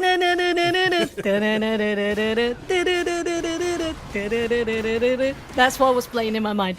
Gosh, that was really funny. I think we saw even a flash from Whitley trying to get the kill on that Sejuani. I mean, would have been good if it could have been a shutdown. But the amount of armor that the Sejuani has been stacking, you're not going to be able to take her down with your false shot, unfortunately, Whitley. And especially because she is one level ahead. Near the turret, you're going to be targeted. You had the Katarina on your tail. So very, very short odds for you there. Still, it's, as you mentioned, a fight that didn't go super well because Cherry Blossom was basically on the other side of the map. So we'll see if this one with them is going to do better. Oh, it's going to go in. Here comes Slipex on the flank. There's a ton of damage in this corridor. Swain the first one to go down. Wheatley going to try and throw out that curtain call to help out, but now Dayon's Chocolate wants to run him down. It's a double kill for the Sejuani, making a triple kill, and Dayon's Chocolate wants to pick up one more. Gets Wheatley incredibly low. Here comes Sejuani on the board. Will it be a quadra kill for the jungler? Woo! Oh, the root goes out, and they pick it up with the smite, the ace, and unfortunately, they made it to 26 minutes this time, but I think, unfortunately, we're seeing a repeat of game number 1 at this point. I will say, Fish, I think it kind of made to 25 because the fight prior to this one was already a little scuffed. You you didn't really manage to get your whole team for a 5v5. You were outnumbered. And as you said, Slaypex has the potential to be split pushing now. That's what they're doing. You sent Dayum Chocolate as well to the top lane. You're going to be pushing on both sides. It's going to be a lot of effort that has to be stopped by Gold B. And it's starting to get a little worrying considering that they have started to increase the gap of gold for 5k gold now. Zebediah, no wards out, gets jumped on immediately, forced the stopwatch, going to use the demonic essence, but it's not going to matter. He gets taken out. Slaypex does get frozen up by the Glacial Tombs. They will at least get a shutdown back. Hyper picks up one. Dragon Master so incredibly low, but a great job body. Oh no! He will get what a snipe! Oh wow. That was clean. Now that was clean. I was a little worried about Whitley throughout that fight, Fish. I am not gonna lie, because they were so at the very edge of all the abilities that I thought it was gonna go south. And this is, I mean, look at your map. Katarina is not in range. Honestly, it feels like a fight maybe you could have taken. As the Dayum's Chocolate doesn't have teleport either, but said they back off and we get a replay here. What a snipe. What a snipe. Let's have, oh my god. I was just waiting for the W to come on. Thank you so much, our producers here. And goodness, it's all that Whitley can have right in those fights. It's so hard to position as a Jhin. You have the boots running out faster. You have your passive running out faster when you get that attack going. But you still rely very heavily on the Gale Force. When the Gale Force is not on board, you are pretty much exposed to anything. You have a Riven, you have a Sejuani, you have a Katarina, you have a Nautilus. Anyone on the other side can just be the doom and the death of you as we go for a Baron fight as we speak, Fish. This might be the last stand here for Blugold B. They're down 5,000 gold. They've got an exposed inhibitor in that mid lane. Baron could mean super minions and so much more. Shiny Row forced to flash away. Scarius going to eat the Trundle ult, so Raz looking to go in with those bonus stats, but can't find a way in onto anyone. And now you've got Slaypex from the back line, gonna jump onto the whole team immediately, use that stopwatch, and here comes the damage. Chocolate trying to hop in and use that Deathblood as you see Wheatley over in the corner, the curtain call. Unfortunately, I think it's curtains for him and his team, not enough damage. He's gonna try and be the distraction that Blugold needs to keep this game alive as Sicarius will run him down, but this looks like GG, and I think MHU is going on to the grand finals here, Sofchan.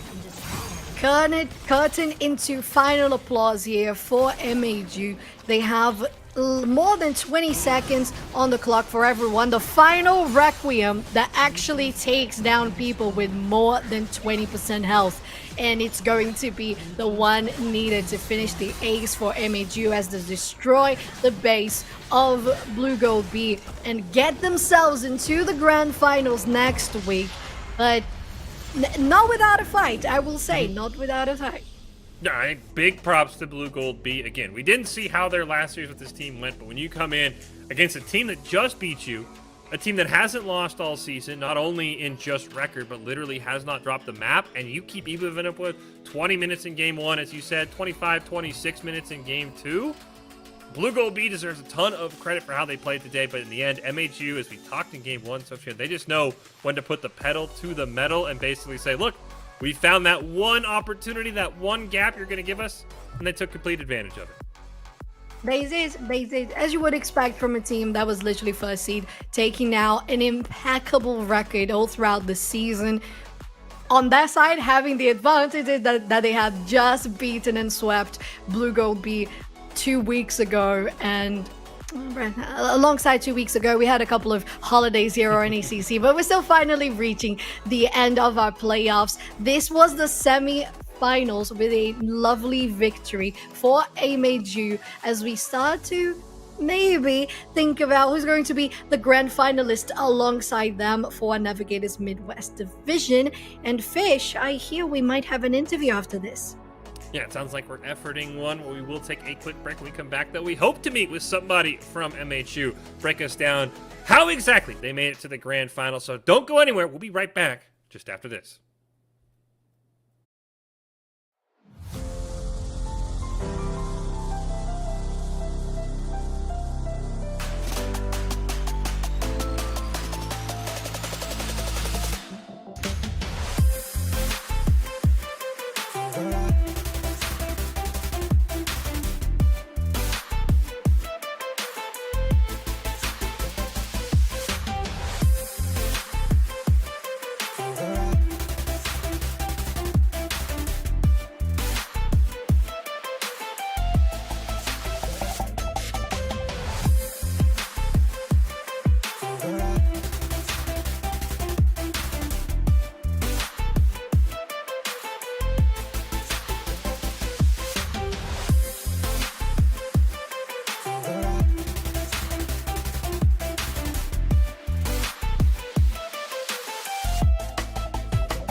Welcome back to the NECC. We wrap up our first series with Fish and Sofchan, and of course now joined by Sicarius. I want to be the first to congratulate you on making it to the Navigators Lower Midwest Finals. And Sicarius, I got to ask, what is it about that 20-minute mark with your team, right? Because game 1 and game 2 were like dead even until 20 minutes, and then you guys are like, okay, we're done playing around, and you just pop off. Why do you guys pop off at that 20-minute mark like every single time?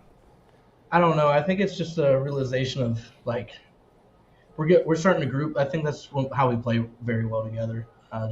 Grouping, and like once we start getting objectives together, I don't know. We just play very well. We've kind of built our team comps around group fights instead of like the solo lane. It's like our bot lane, we just let them farm and build up and go from there. And then for our other solo lanes get ahead, then we're able to just go from there and pocket in and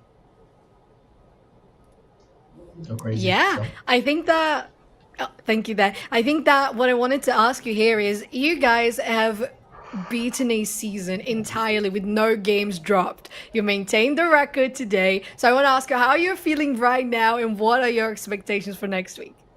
We're super excited. So last season I think we started 5-0, and then a team got added in, and then we lost, and we were a little bummed out. But I think just continuing to go 10-0, and just each week, the more we win, the more confident we get with our play style and how we play. So I think it's just adding to our confidence levels, and I think it'll just keep going. I mean, going into the grand finals, as Sofchan said, you guys haven't lost at all. So is there even a need? Like, how do you pick what you need to work on if you never have slipped up once? I think it's just trying new things, trying what we like, more team comps, more champs that work well together. So just individually, I think it's finding new champs that people like to play and they're comfortable with playing, and then adding that to a team comp and seeing what works together with that. Well, Sicarius, we appreciate you joining us. Again, congratulations. Thank y'all, Good luck in the grand finals. And Thank you. Sofchan said, you guys got a target on your back. You have not dropped a single map. We'll see if you guys get it done. Thank you so much, Sicarius. Awesome. And that'll Thank you do guys it so much. for our first map. Thank you again. I don't know how you do it. I don't know. The pressure's got. I would be melting under the pressure. I'm like, I don't want to be the guy who loses the map. I'd be like, oh no, I made a mistake. But they've done it so far. Again, a perfect 11-0 now, and 22-0 in maps so far. Absolutely wow. But we have one more game left. You don't want to go anywhere. Myself and Sofchan, we're calling it a night, but Echo and Chixa are coming up with Challengers Great Lake, Niner Black Flames taking on Mount Union Varsity. You don't want to miss it. It's coming up at the top of the hour, so stay tuned here on the NECC.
Welcome back to NECC. We're keeping the party going. I'm NECC, and I'm joined by the one and the only Chicksa. How you feeling tonight?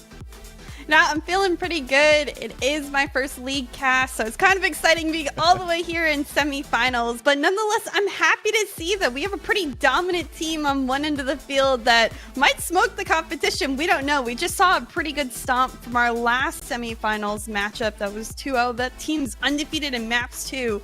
It was amazing seeing them play in the field, so I'm excited for this one coming up as well. I was going to say, this is one hell of a match to just hop into for your first time. You're coming off of one hell of a stomp from the last series, and as well in the entirety of NECC, you're jumping in the semifinals, and as well a strong, dominant team. You're really just checking all your boxes off the board for one hell of a first cast, right? So, but you mentioned it already, right? We've got some crazy teams going up today. In particular, you're talking about MHU Esports, who are undefeated right now. They are 9-0. They have gone 2-0 in every single one of their series that they played.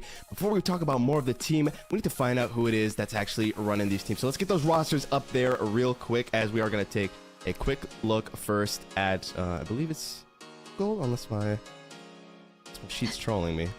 Second tab. Second tab. Oh, I'm trolling. Okay, I'm trolling. It's a 9, excuse me. Let's see. Hey, I'll be making mistakes. It's 9er, Black Flame Gold. Okay, so firstly, in the top lane, we have Sport Boy 63, followed up by Turkey Capper in the jungle. Yes, those are the kind of names I love to see. Want to see a trick in the mid lane?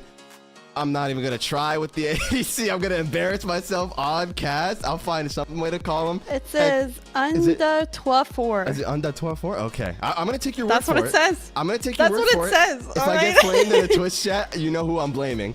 And Cream Soda in the support. Listen, you can give me English, German, or Spanish, and I'll be able to get that. But other than that, I'm into it a little bit. And let's get on the flip side, though. Let's check out Mount Union Varsity. Looks like in the top lane it's going to be Absence of Mind. Of course, in the jungle, Speedy Killa Ninja. Gotta love it. Mid lane, Billy ADC Convicted, and support being Noble Derek. I'm gonna assume that as well. So exciting to see. This team, of course, is on the underdog sweep. They're 4-4 this season, right in that 50% 8% win rate against the other, of course, 8-0 Niner team. So they have a lot to think about going into this one. But it's nice to see it also across the board. I like that there's freshmen, there's sophomores, there's juniors, there's seniors. You see a lot of variability in upperclassmen and lowerclassmen in both of these teams, which is really cool to be competing at this challengers level, at sometimes even at that underclassmen level. All walks of life when it comes to classmen here. And it's also nice to see, right, you got the young guys and the old dogs as well who get to learn some new tricks around here. I will say though, chicks, if I'm Mount Union varsity, it's looking very daunting to have to go up against the Niner Black and Gold, because yeah, obviously they're 8-0, right? That's scary enough. They're seed number 1, but almost, I believe there's only 2 matches in total, 2 series in total, where they have dropped even a single round, right? One time against Kettering varsity, where they dropped a single part of the series, and the York Spartans. So overall, they've been crushing it, right? They're going 2-0 on top of the fact that they're winning every single series. So that just puts so much more pressure on these guys. I'm starting to sweat, and I'm not even playing. You know, what I also like to see is they played each other in week 1, where that Niner team swept them 2-0, but all the way back in week 1. It's been a way different, you know, whole season ahead of them now that they're meeting again in semifinals. So maybe, you know, they have some tricks up their sleeve. They've certainly watched this team a lot. I'm sure that I'd keep my eye out on them if they are undefeated. So I think it's going to be one of those games where they just experiment a little bit. Why not? What do you have to lose against an undefeated team? True that. And the worst part, it doesn't get any easier as well. The winner of this obviously moves on, faces St. Clair Saints Academy, who are the number 2 seed as well. So it only gets rougher from here. You got to find something that works right here, right now against the top seed team. And we're going to get to find out if they will find just that, because the draft for game number 1 is undergoing per usual. It's going to be a best of 3. So round number 1, you get to kind of feel, you know, test out the waters a little bit and see what works. And the band so far, very saturated, really just all around the board. No one being focused just yet. Yeah, I'd have to say this is pretty normal for what's kind of meta right now, or what they expect to see on the opposite side. Nothing like surprising me. That Cassiopeia pick, if that actually comes in though, that may surprise me a little bit. We'll see if they actually pick it when the time goes. Yes. I would expect that to be a troll to start off the day. It looks like Zion that bot lane. Someone that I think has kind of risen in this newer season, and we might get the complete bot lane to start off as well. Yeah, ever since those Navora quick blades came through as well, the changes, been loving that. And of course, right, the Lovers Duo is open. Rakan's available. They're going to go ahead, look to pick that on up. So right off the bat, though, Red 1-2, picking up the bot lane. That's a bit of a statement. They know what they want in this bot lane. You know, this team could have a chemistry. I know personally, as a support player, if I'm playing with an ADC that I play very often with, we have that sort of synergy. We want to play 2 players that we really enjoy. And I think that may be just kind of starting off. They want to show that they are a dominant bot lane, and I enjoy as well the Rakan engage that he brings to the table if they don't get another engaged champ here. But we're already looking towards the other lane. That Thresh, possibly the other support on the other end of the field, and it looks like we got the mid lane and the bot lane as well coming on through. Always good to see you got that engage coming through, and a little bit of disengage of your own, picking up the Thresh as well as the Zeri. Also a pick that we've been seeing coming up in the last couple of weeks to almost month, I would say. They're hovering it again though, and they actually locked it at Cassiopeia. This is the bane of my existence in the mid lane. Miasma will forever haunt my dreams. So are you saying you're a mid lane player? I'm a dirty jungle player. Whether or not Oh, jungle is broken okay, or needs okay. buff is a discussion for a different day. But I'm a filthy jungle main. I won't lie to you. Okay, well, respect. That's hard. I get ganked by those all the time. No, I'm kidding. But yeah, what do you think about this Cassiopeia going into the Silas?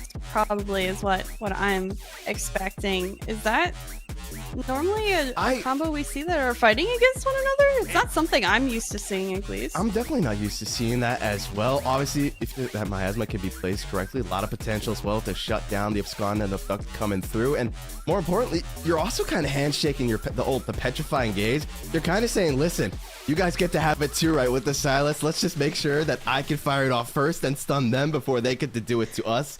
So I definitely feel it's going to be incredibly volatile in the mid lane. And more importantly, I think we need to wait and see what the junglers are going to be, because it's just going to be 2v2s in this mid lane for certain. You know, I'm curious as well for MBF Gold's bans. They end up going with the Victor and Anivia, which are two also notoriously mid laners. So do they expect the Sylas to be playing not their usual mid lane role at this point? You know, that might be a little bit of a surprise, but it looks like that Wukong is going to be the jungle on the side of MBF Gold. How are you feeling about that, Mr. Jungle Main? I like that a lot, right? Wukong, one of those junglers, can get a lot done early on, especially when you pick up the Holy Sheen. That 700 gold makes your life so much better. It makes it so much easier to make things happen. And obviously, comboing it up with the Gasopia as well can look for these early on fights against the sides. You can look to make things happen early on. I'm a little surprised by the Fiddlesticks coming out. That's not something that we see every day. No, absolutely not. I honestly think this Mount Union team is going a little out of the ordinary. I mentioned, you know, why not try experiment against MBF's undefeated team? So, you know, going out of there. But the Ord top lane, that's pretty basic. That's, I think, probably one of the best tiers of top lane currently right now in the standard meta. So nice to see they're going with something a little standard. Maybe I'm seeing that Fiddlesticks comboing the engage. That's all I can think of with Ornn. On that side of the field. We'll see what really happens, and Mordekaiser is going to be up against him in that top lane. I think this matchup in particular is a little out of the ordinary, and in that sort of sense, but that makes it all that more exciting and a little bit more unpredictable for us. Definitely is so here, and also with the Ornn, it's just one of those picks you just get to chill, right? You really could just chill, do your thing. You're really just neutralizing the top lane, right? They're saying, listen, Sport Boy, you're sitting on the bench for this one, right? You don't get to do anything today. You're going up against the Ornn. It's going to be a pretty just chill, farming it out kind of lane, really looking for those ornaments to come online and really power up the rest of Mount Union. And I still don't know what to expect with these Fiddlesticks, though. It takes some time to, like, really get to a point where you can start fighting early on. You're still a little bit weaker. Obviously, you've got that lifesteal, you got that sustain. But I'm curious to see how they're going to look to pilot it. So I would have to imagine that early on, got to look at this bot lane, and I think as the game progresses a little bit, that's when we start to shift towards the mid lane. I would have to agree on that, and I think Mount Union has a lot of scaling that they're going to need to do pretty quickly. I don't really see them starting off strong in any of their lanes. They're going to have to be patient. I think, especially as we mentioned, being that underdog team with the 4-4 record, they have to be very patient and try to just scale all the way up and hope that they can pick and choose their battles at the end of the day against this undefeated MBF Gold team, and maybe they'll just come out with the advantage. But interested as well in the Mordekaiser late game to see, I think he just takes Zeri or Sylas out on those team fights, and you don't have a lot of damage coming from the rest of the team potentially. Yeah, I would have to imagine that he looks for that. The QSS tax has to be paid once again, right? It's just death, taxes, and QSS tax are the three things that are guaranteed in life. I will say though, they're taking a lot of these champs where you're giving these crazy ultis on over to Mount Union's mid lane, right? And honestly, I kind of like that the Sylas was that first pick to come out, because it really just makes it rough. You know, are you gonna pick these crazy carry champs and then kind of forfeit those ults on over? Because dude, Billy's gonna have a pretty chill time. He gets to just choose any of these ultis that he wants, right? Does he want the Cyclone from the Wukong? Use that to engage. Do you want the Death Run from the Mordekaiser? Use that to engage. Do you want the Petrifying Gaze? Use that to engage. Do you want the Quickness? you see where I'm going with this, right? There's a pattern. Yeah, I mentioned earlier, MBF Gold has a ton of engage on their team, and now the fact that the Sylas can utilize any of it is going to be a game changer if he does have that correct ultimate in time when we do see those team fights late game. But I do think it's going to be a slower game to start. I would suspect I really need Mount Union to scale that Zeri. Zeri often falls behind really quickly if you cannot feed her those kills early on in the game. And I worry because Zeri is very hot and cold when it comes to playing against her in particular. It's either I'm up against a really good one or she's failing pretty quickly, you know? There's no in between. It's only that they just stomp you or they absolutely suck. I'm curious to see as well, because obviously it does feel like Mount Union is kind of looking for that more mid to late game, right? You've got the Orin as well. You've got the Zeri. Those 2 to 3 items become the scary Zeri. While Niner Black Flame, it just feels like they want to fight. They want to crush them early on. They've got the cast damage, right? They have Wukong who can make the things go early. Denting blows plus Sheen hurts so damn much. And I kind of feel like that's possibly why Niner Black Flame Gold has been picking up these back-to-back series constantly. They just look to crush them early on. And I'm worried that Mount Union might just fall in the same trap. It's certainly possible. Again, I think I've said it a couple times now. Mount Union just needs to start slow. If they start slow, take their time, allow themselves the ability to be able to beat Niner Black Flame later in the game, they'll be just fine. But Niner Black Flame is starting off with the better comp early game. They're going to be able to find a couple of those picks, and those picks could easily escalate into them just domino affecting and completely dominating the entire game, which is kind of, I think, with these teams that are in that 8-0 undefeated record, that's what they do. The last game that we saw, the last semifinals that both Fish and Sofchan were casting, the team that won at that 20-minute mark, both games just turned it up. They were patient.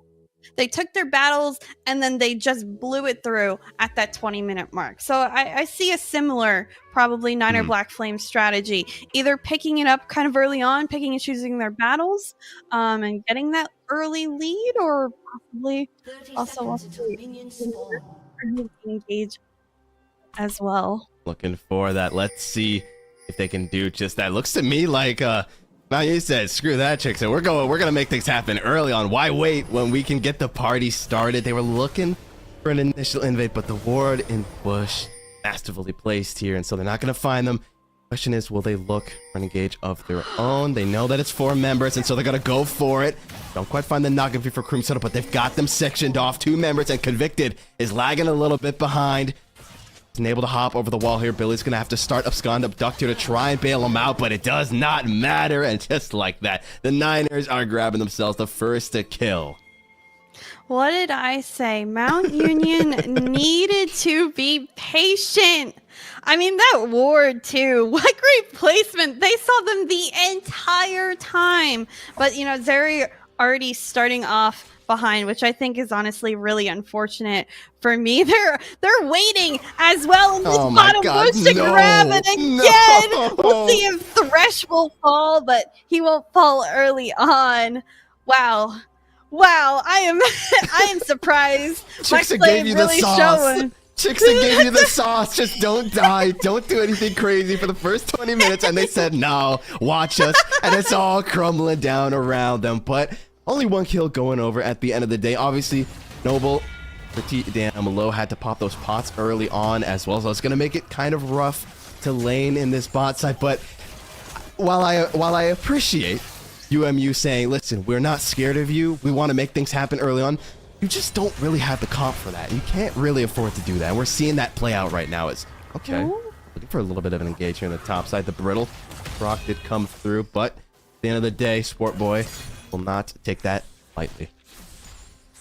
You can correct me if I'm wrong, but did you see Zeri use her flash earlier? No. Did she use summons? No, she didn't. Yeah. She knew she was done. Like I think she just knew it was over. And I gotta respect that, right? The diamond hands is like, listen, boys, I screwed up. I'm sorry. I'm not making it out of this one alive. Just remember me. Hold up though. Oh, Billy wanted that cannon badly. I don't even think he got it, unfortunately. And he had to pop the flash. That's brutal. Noble looking for a hook. Finds the flame, but that's about it.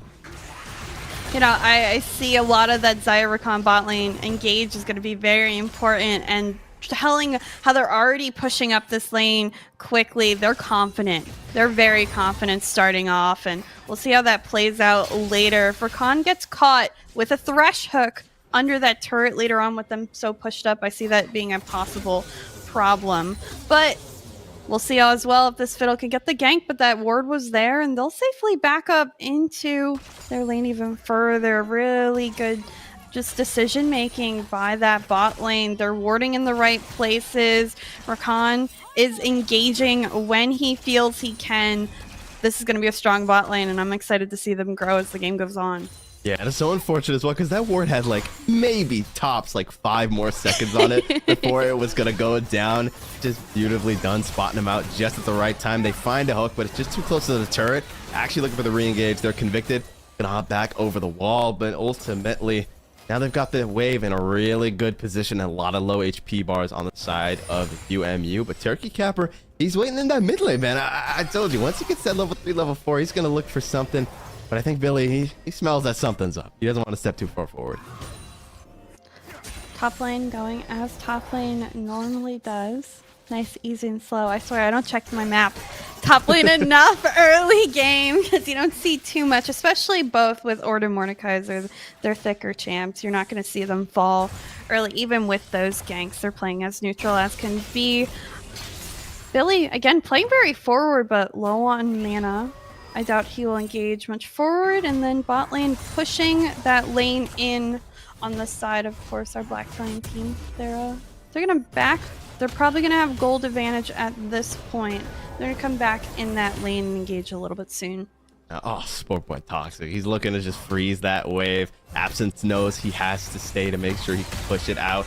Doesn't have a lot of mana as well, and so Sport Boy might look to collapse on that. Those brittle procs, those things hurt though, but that's the thing with these tanks. It's not too much gonna go down because honestly, Absence of Mind, like we mentioned in the draft, right? He's really just there to neutralize Sport Boy, right? Just to make sure that he cannot excel ahead, get a bunch of kills, and as long as Absence of Mind just chills, gets those ornaments online, you should be good. I've only once been blessed or cursed, depending on how you look at it, to see a battle Ornn, which was just an Ornn that would send it into every fight whenever possible. As now they're gonna look for Speedy Kill Ninja, possibly looking for that dragon, but no one really there to back him up. And now they're just saying thanks for the leash, possibly. Still on it, 2.5k HP. Convicted and Noble are there as well, but with Speedy being as low as he is, they are going to have to forfeit it on over.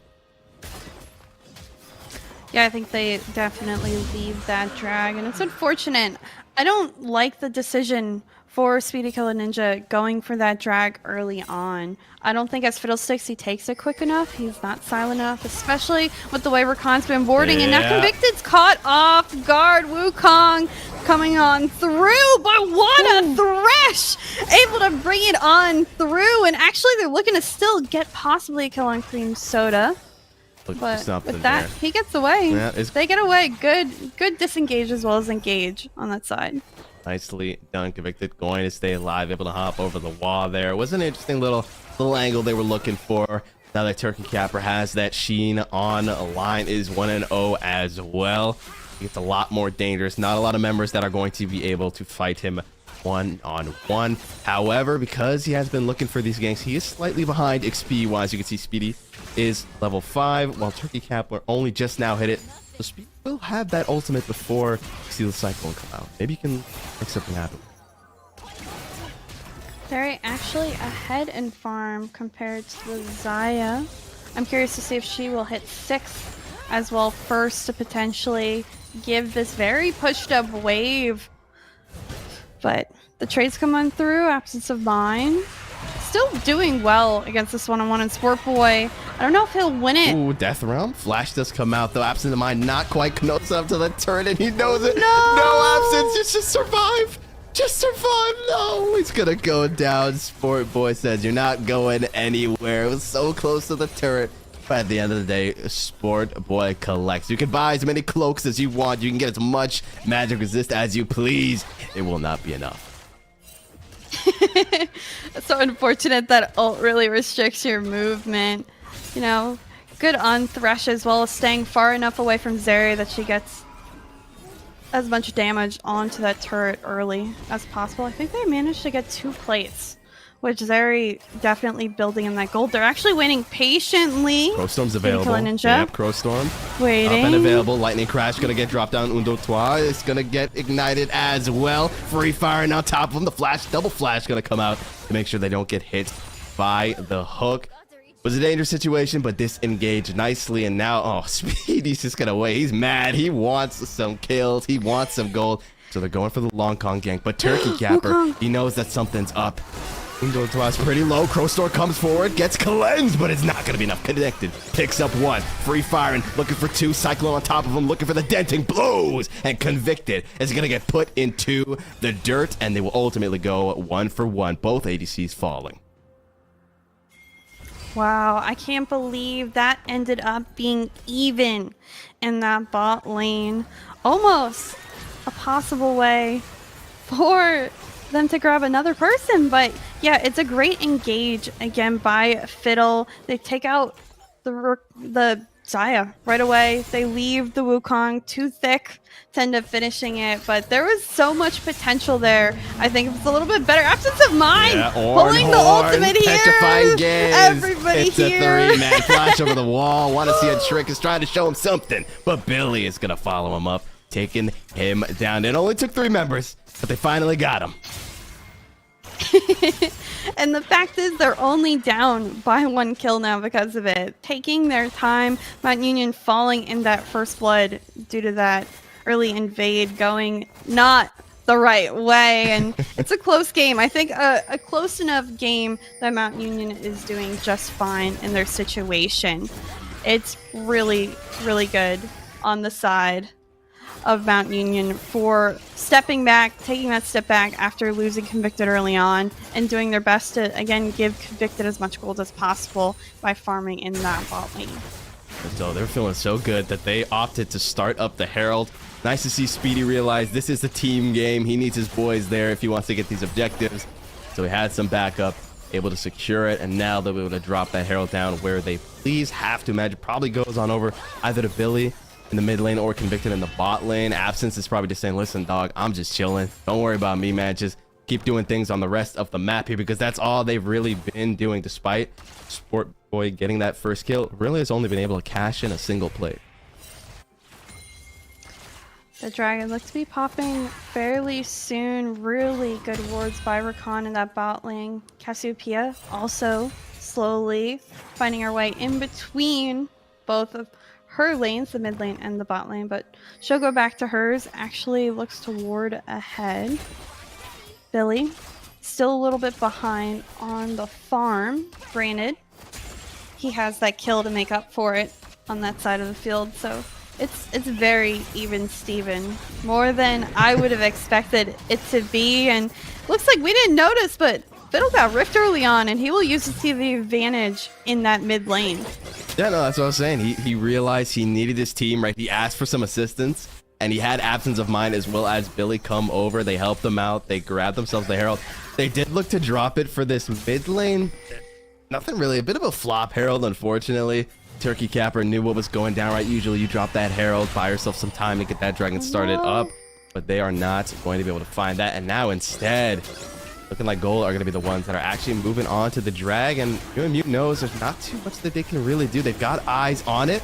I don't think he goes over for this one. Surely not. Oh, he's going for the steal. He's channeled the Crowstorm, going over the wall, and he steals it. It's too easy for him. Looking for another pickaxe. Well, lightning crash from Convicted coming on in. Billy will give his life, but it will be well worth it. Another storm coming out, but it does not matter. That's 2 down. Make it 3, and just like that, UMU are here to play. Wow, this was the trade. They needed the advantage. They had to grab as well. Zeri getting a majority of those kills. Mordekaiser was out in that entire team fight, and you'll see him here pushing to try to make up for it, but he can't push potentially against the likes of Orin. But again, really great work by UMU, deciding when to engage. With all that engage, we mentioned how much they had earlier on as well on both sides, and we'll take a nice replay look at that as well to see how it really went down. And I'm really glad Fiddlesticks as well stole that dragon to give themselves even more of an even playing field. Yeah, so much consistent damage coming up from the Crowstorm as well, and then Convicted just hopping over the wall, gets to free fire as every ADC loves to do, and just looks to absolutely clean up. And honestly, really just shows they know the numbers. I didn't even think they were going to go for that. Speedy says, listen, we got to make something happen. Screw this whole scaling thing. Screw this whole waiting. We're going to make things happen right here, right now. They go over the wall, and they make their dreams a reality. They pick up the drag, so they are going to make sure that there's no stacking potential for the Niners here. So now it's going to be equalized, and that's going to be 2 more kills going on over to Convicted. Convicted all by his lonesome, though, in that bot lane. Thresh all the way up with Fiddles in, you know, the top jungle area. So Rakan will end up rotating to make up for it. Fiddle, though, as well. We'll see potentially how much they rotate through that lower jungle. Very spread out right now. Both teams using that vision game to their best potential, as well as just potentially finding those holes. Now that it's gone back towards the advantage of UMU, our undefeated team, keep in mind, is trying to figure out how can they get their advantage back again. Especially good on Ornn for keeping up his health against that Mordekaiser. Mordekaiser, you see, hasn't used his ultimate in quite some time, and is trying to just figure out when he can eventually get against that Ornn. Definitely feels like they got a bit of a wake-up call there when Speedy hopped over the wall. Like, damn, that crow storm hurts. We gotta have vision everywhere. We gotta make sure that we don't get hit by that. Exactly that happens. Death Realm coming on in, stealing a lot of those stats away from Absence of Mind. Ornn gets dropped. A lot of damage comes through. The shield's gonna get popped. Trying to flash away from the Obliterate. Won't be able to get away from MHU on the bot lane, though. The knockup comes through. So much damage. The Cyclone, it's gonna be enough denting blows, but not quite enough. Able to hop over the wall. Will, fortunately, lose support, but Convicted gets to get away from that one alive somehow, some way. To both Rakan and Xayah, they live together, they die together. Yeah, and then looks like we won't miss it, but great engage by that Rakan, but Convicted utilizing that wall jump, and Speedy Killer Ninja focusing so well on that Xayah, understanding that's where most of that damage is coming from. If he can get rid of her, maybe Convicted gets away, and then Ignite gets her all the way so low, but not finishing that Zeri. Mount Union doing wonderful work early. Again, feeding the much-needed Zeri. She's going to pop off later. And, you know, we questioned the Fiddlesticks pick, but it seems to be working really well. Billy might be able to get a pick here on the Rakan, but he'll decide to leave it. I think the safe bet at this point in time. At this point, I'm going to just have to start doing crow noises anytime I see Speedy pull it out, because 2 times in a row now, hitting that crow storm does so much consistent damage as well. With that Hextech Rocket Belt, as well as the Sorcerer Boots, right? The amount of magic pen that comes through from that, we're seeing it pay dividends. It allowed Convicted to not only get on out of there, but then also allowing them to pick up those extra kills in the bot lane after Convicted was gone. From there, that's why I looked for a little pick there on the Absence of Mind, but he's a big boy. He can handle himself, and he's going to be able to get out of that one alive. And more importantly, dude, Speedy's waiting. He's down there. He might just be waiting for an opportunity. Did I just get baited? Is that actually a clone and I just got baited? I can't even tell. I don't know. Okay, no. The real one's in the river. The real one's at top river. That's just a clone. I never knew that the minimap showed the clones like that. I've never seen that. I think so. Well, we're seeing both teams' view, of course. So I think on the friendly side of the field, we get to see it. But this is a nice 4v1. The petrifying gaze buys some time, looking for the Cyclone to a whole lot of members. Billy gonna pick up one, and Speedy's gonna pick up another. Cyclone still going through. Turkey was looking for something, but he just couldn't find it there. Noble Dark somehow staying alive. The Feathers won't find him either. The Herald's gonna find the turret, though, and Sport Boy can do nothing but watch. Fiddle getting up both of those Heralds. Really, that was what got that mid lane turret. I don't know why the Thresh hasn't backed yet, though. His base. Dude, his base, he does not care.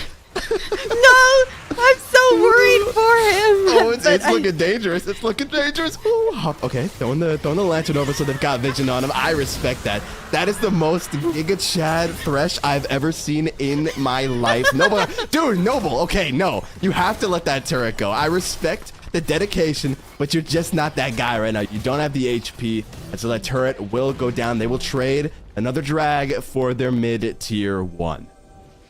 Yeah, Ornn's as well trading down to that bot lane, trying to push as best as possible, hopefully grab that bot lane turret, because right now ahead in turrets is, of course, other opposing side, not our Mount Union side of the field. So they're going to do their best under Black Flame to keep that advantage, the lane advantage, moving into the late part of this game, because they are down by gold and kills at this point. Almost 2k gold down, 5 kills down.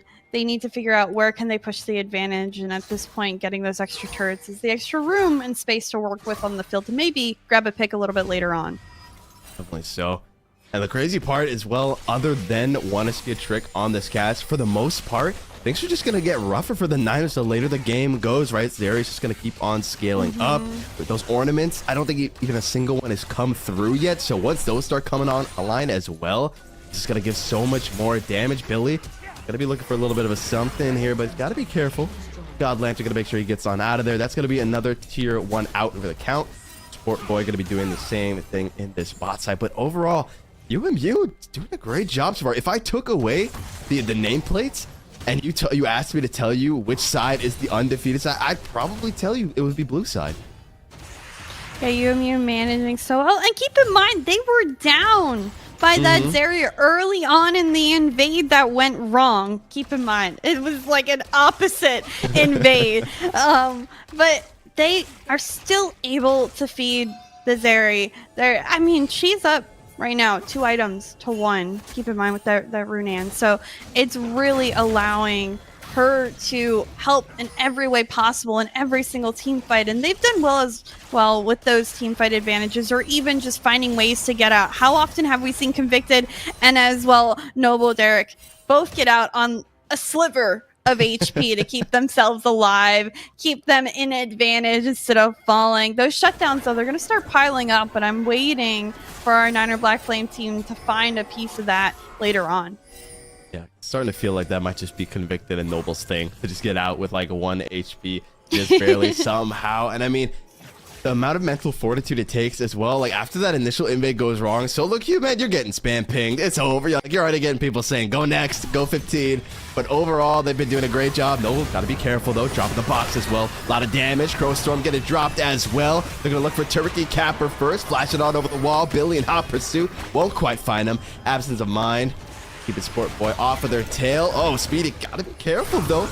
Stand to try and stay alive, healing a little bit, but down he does go. Sport Boy is a tank. He is not going to let himself get benched today. And they're actually going to find a first pick. And this is where they look to turn it around. Cream Soda going forward with the quickness. Ignite comes down, and so does Noble Dark. Absence of mind in the 1v4, looking for at least a pick onto Turkey. Gonna get knocked up and put in the dirt. Convicted, the last member standing. Featherstorm comes out, dashing forward from Convicted to stay alive. Finds one. Looking for more as well, but Wanna See a Trick is pretty damn big. Nice flash to stay away from the knockup, and Convicted is playing on a nice edge. Miasma comes out, but it's not enough to keep him down. I am so impressed that Convicted was able to stay alive, even find the pick on that Zaya. I'm a little bit worried. If he pushes up a little bit too far here, they're gonna find him out of close. the bush. He's still alive. No! Oh my God! Turkey and Cream Soda took a page out of Convicted's book and stay alive with what is easily double-digit HP. And that gold lead. Oh, the XT button. Oh, so close, so close. Dash forward though. Cream Soda's gonna be okay, but a nice attempt. That gold lead though diminishes for Mount Union. The 3, of course, shutdowns make up for that 1 kill difference that is in favor of Mount Union right now. Granted, drag coming up decently soon. Potential for Mount Union as they're ahead right now, 2-1 drags. If they can pick this one up, set up for it well as well. The setup's going to be pretty vital at this point in time as everyone, they've regrouped back in spawn and now have a ton of health. Oh, yeah, Noble gonna go down. They are able to just run him down. Same story for Billy flashing.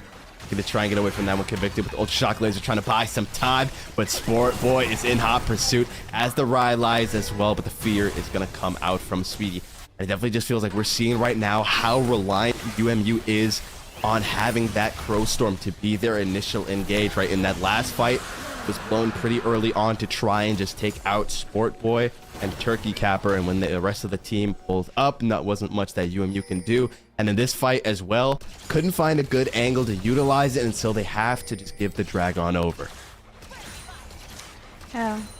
I'm disappointed a little bit in UMU. They were doing so well earlier in the game to hold that lead, but how quickly it falls, especially if you fixate on the likes of Sport Boy, currently 3-0-3, has yet to die, and has constantly been kind of that brick wall on the side of our Niner Black Flame Gold team. You know, he has yet to fall. He stays alive for so long that Jack Show just going to extend even further his life in those fights. And if they fixate too much, don't go on those damage dealers, and there might be a problem, but here is another opportunity. Going into the death realm, you're hijacked away, so now in the 1v1 we want to see a trick trying to stay alive. The Cyclone comes through as well. Quickness gets dropped as well. There's just so many tools, which make it hard for UMU, and they're going to put Billy into the dirt. Convicted, free firing, has to get over the wall, but the miasma, I hate to see it, and so does Convicted, because there's nowhere that he can go. You know, I really think Mount Union right now has the correct idea. They're just not executing quick enough. That 3v1 took way too long to even get that Cassiopeia lower in HP, but she stayed alive, and as soon as the rest of her team rotated, that advantage was turned into a disadvantage at that point in time. I need to see, you know, quicker execution, because look at that 3v1. Yeah, I'm honestly not quite sure why Billy opted to pull him into the death realm. I guess he's like, hey, I'm getting low here. I need to make something happen. But that left Convicted as well as Noble Dark just in this really tricky spot where it's like, well, damn, what do we do now? The TP's coming through. The rest of the Niners are coming. And then they're just outmatched, outnumbered, outgunned, outdamaged. And they are just dropped like flies. Yeah, I think that slight decision making is why we maybe see a team right now in 8-0, and why we see another one at 4-4.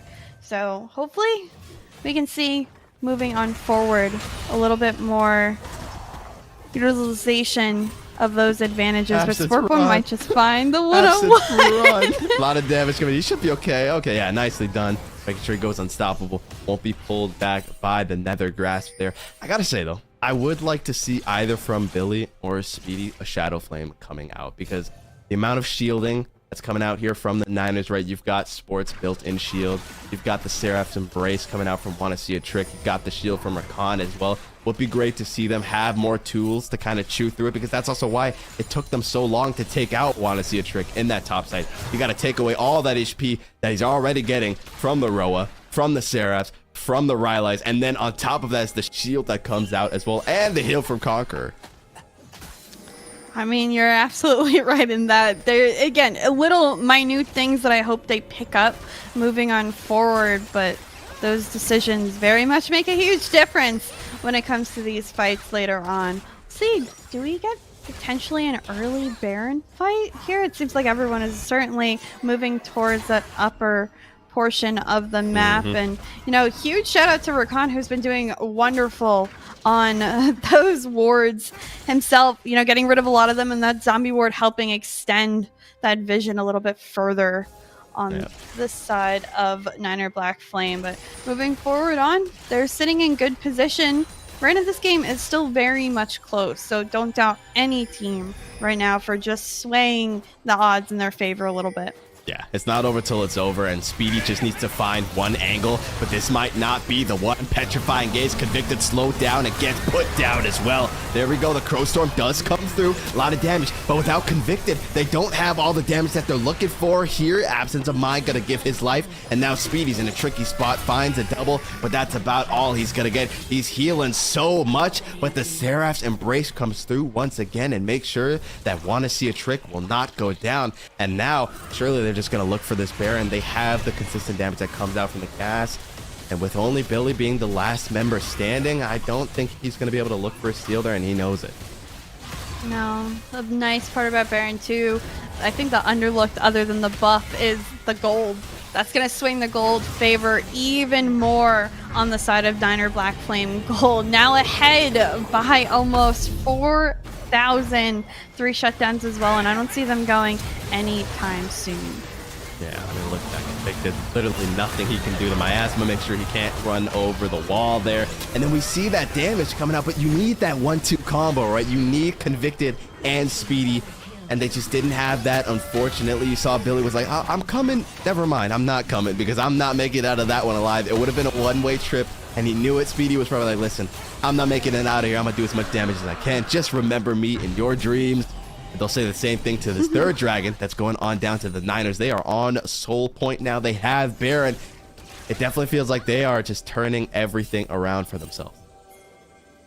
They've made the right decisions. They're picking out Convicted in every team fight now, which is, I think, the majority of the damage other than Fiddles that we mentioned on that side of the field. So it's going to be tough moving on forward. Convicted needs to make sure he gives himself enough space in every team fight that he doesn't get engaged on, or else quickly Mount Union's going to fall moving on forward. As well, the turret game, we mentioned it a little bit stronger on the side of Niner Black Flame, even stronger now. They have both of the bottom ones forward, and now looking as well for that last middle turret before we get into the base. Got a team fight certainly setting up in this mid lane. I don't think the side of Niner Black Flame will go for it, especially with Sport Boy going off on this Orin here. Possibly a little bit too much. Yeah, but look how damn tanky he is. He does not care. So much damage comes through, going into the death realm, 1v1 with Billy, and he's just gonna look to shred him. Ghost Gold, though, gonna buy time. That could be huge, because now they've got Sport Boy in a tricky position. No one's there to bail him out. Huge shield, huge health, but it won't be enough. They finally drop him. It takes 3 members and an extended fight, but they are finally able to take him out for the first time. Sport Boy will fall. As well, falling is a huge shutdown bonus, very much needed on the side of Mount Union. That goal game is going to get more and more important as we go further into this one. Orin struggling as well. I saw it a little earlier. He was down by about 3 levels, which is really tough going into Doesn't even Sport have a Boy. mythic That's yet. 17. No, that's literally, I think, killing the side of Mount Union right now. We said that Orin needed to just manage Sport Boy, and he couldn't do that in top lane, and now Absence of Mind might be paying for it, and the side of Mount Union might be paying for it later on. Definitely feels like that. Okay, finally picks up the Jock Show upgraded as well. Was able to give an ornament on over to Convicted. Would definitely like to see the next one going on over to Speedy. More importantly, I love already picked up the Shadow Flame. Gonna assume probably going for that Rabadons next year as well. Just looking to maximize the damage that's coming out. But with the stopwatch, that's still broken for Billy. Looking for that Zonius, because honestly, what's better? It's necessarily better than the QSS just grabbing that Zonias, and we saw there how much it bought the team, right? Bought a lot of time for the Death Realm to run out. They're able to collapse and take out Sport Boy. Gonna have to see if they can keep on doing that. I enjoy watching Speedy Killer Ninja, since at this point I think he's a glass cannon. And I'm waiting to see if that glass cannon is going to make that much of an impact moving forward. They're placing a lot of trust in Speedy Killer Ninja at this point in the game, that if they're not able to get an early kill with him, get a pick, whatever it is, with him, then they might be in trouble. But this game's kind of stalled out. Right now, waiting patiently for that last drag is the Niners Black Flame Gold team. They can get it, that'll be Soul Point, and I think that's game over if they're managing to do that soon. That would be really rough. Imagine that on the Wukong, on the Rakan, just going to be running at you. I feel like it's also made it so rough for Speedy, because look at Cream Soda, man. He's got around 3 vision score per minute coming through at 94, looking to make it 95 once he places down that control ward. And that's just what's made it so rough for Speedy to actually find an angle to utilize that Crow Storm. He really only got away with it the first 2 times that he used it, when it kind of felt like Cream Soda was like, it's not that big of an issue. But once they got that wake-up call, Cream Soda was like, okay, I need to have eyes everywhere on this damn map.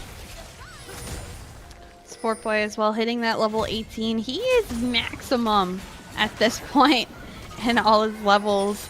That's going to prove to be quite the opponent moving on forward. I'm very, very shocked that he's kind of gotten that big so quickly at this point in the game, and we're looming for a team fight as well if Sport Boy decides to take it on forward. Zaya as well pushing him very far, but it looks like nervous right now is Mount Union. Tricky spot. Horn gets dropped down as well as the Crow Storm. Could be huge. Goes gold. Buys a whole lot of time. The first shutdown is going on through Sportboy in a tricky spot with the 1v1. Knows he has to get out of there because he's got a lot of members on his trail. They're able to stun him up. So much damage comes through. He's looking for Noble. One more obliterate will do it. And down he goes. He's looking for the 3-on-1. He does not care. He's trying to 1v9 right now. But with Absence of Mind and Convicted coming as well, Sportboy knows he has got to get out of there. He's got the shield prepped. He's got the blast cone there as well going over. But oh my god, no, you left your boy to die. He low-key baits. Want to see a trick. He said, want to see a trick. Blast cone over the wall. You're on your own one-on-one. But look at that. Down goes Convicted. So much damage coming through. Undead Twa is going to go ahead and live up to his namesake. One more kill and he'll have those 4 kills he's talking about. 3, 5, and 8, but he's outputting so much damage with the items that he's got, and that could possibly be Soul. Speedy's still alive, so I doubt they're going to look to take it just yet. They want Turkey Capper to get on over. Billy's still rather low, and they've got vision, so they know that he's there, but now they're starting it up. Speedy does have the Crow Storm available again. We've seen him steal it before. We got to see him steal it now. Down to 7k HP. Got an idea that he's waiting there for a grass, looking for anything. I don't think they do have vision in the bush once again. Or getting dropped. It's not going to get stolen away, but maybe they can at least make them pay with their lives. They'll find themselves the ADC. They'll look to find themselves another member, but Billy's going to go down as Sportboy once again. It's a rematch, 1-on-3. He's got the death round. The obliterate comes through, and they're going to take out Speedy. And now they're going to look to speed run the rest of the members of UMU. A triple kill for Sportboy.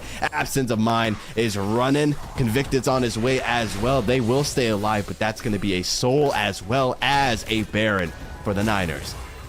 You know, before this even last team fight, the one right beforehand, I was so frustrated with UMU because the fact is they chased Sportboy, the 3 of them, onto that bush, and they had the rest of the team, the Zaya and everyone else, caught off guard, pretty low health due to, of course, that Fiddlesticks ultimate. Yeah, so look at they're running it back. They're fighting Sportboy, and Sportboy says, "I am that guy. I am him.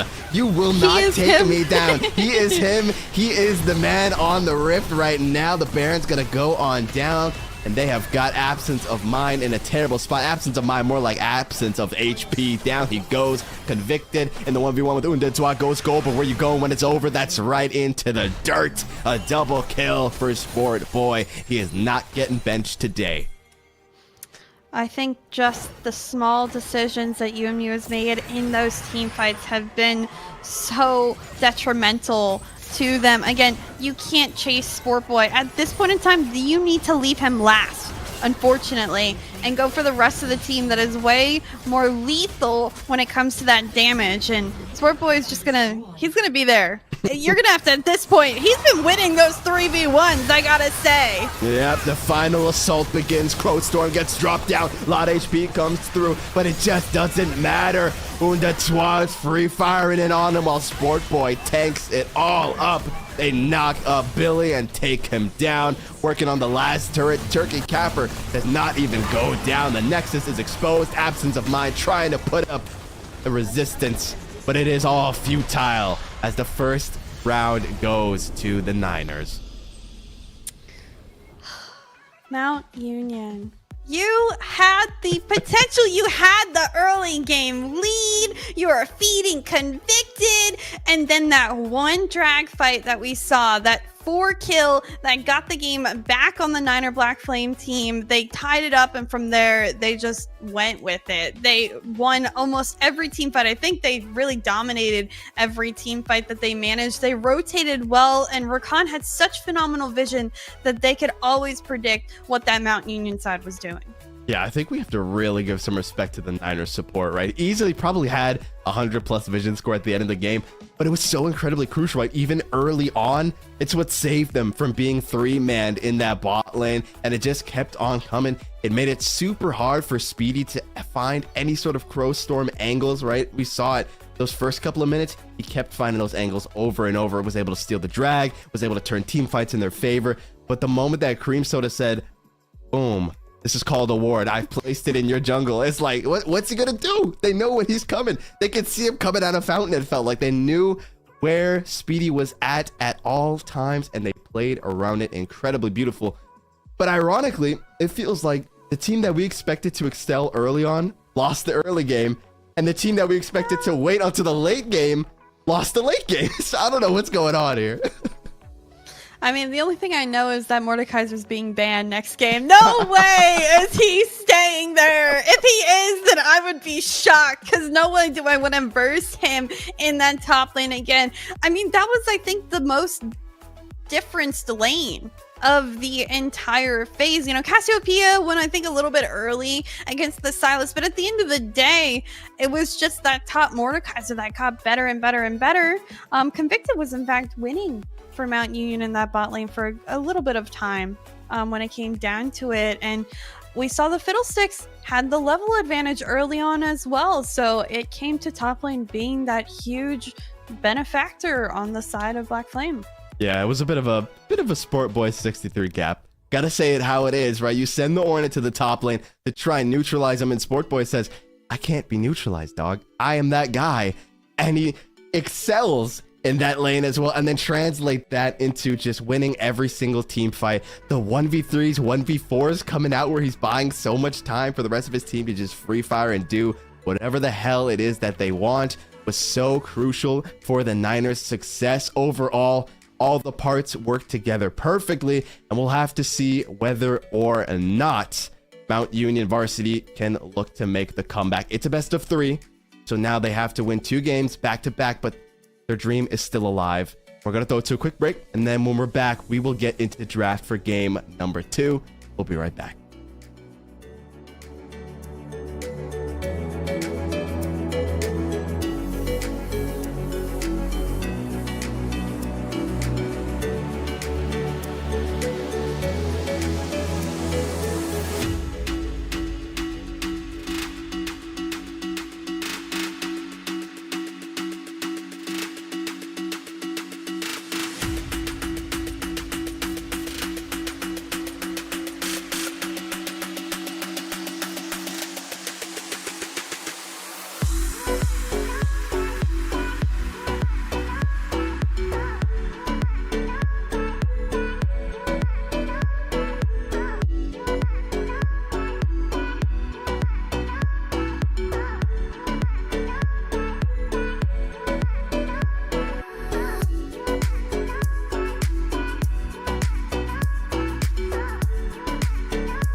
All right, what's going on, everybody? We are back. Game number one, Cheeks, it was a bit of a tumultuous one coming through. It did not go the way we expected. Well, actually, it went the exact opposite of the way that we expected. Maybe we have to just start saying that, oh yeah, Niners are gonna win this one, guys. You could just already head off, and then somehow that's gonna make it so that UMU wins. I don't know how it is. Maybe we cast a curse the whole series, but we'll have to wait and see. Yeah, it's certainly a possibility. Mount Union, they surprised us, to say the least, to start off that one. I mean, to be fair, they lost the invade by being kind of re-invaded, and then they managed to come back after that, and then they were ahead by 5 kills at one point. It was like a crazy differential, but one team fight, the Niner Black Flame got near that drag. It really did them all in. And Sport Boy, I mean, he scaled more than any ADC could ever in the top lane. Like, he was just on fire, hit 18 first, and you couldn't even 3v1 him. I mean, shout out to him on that side of the field, as well as Cream Soda with those wards, as we mentioned. They, I think, were the two most influential players on that Niner Black Flame Gold team in game one. Yeah, Sportboard just said, yo, let me show you how to scale. Let me show you how we do things around here.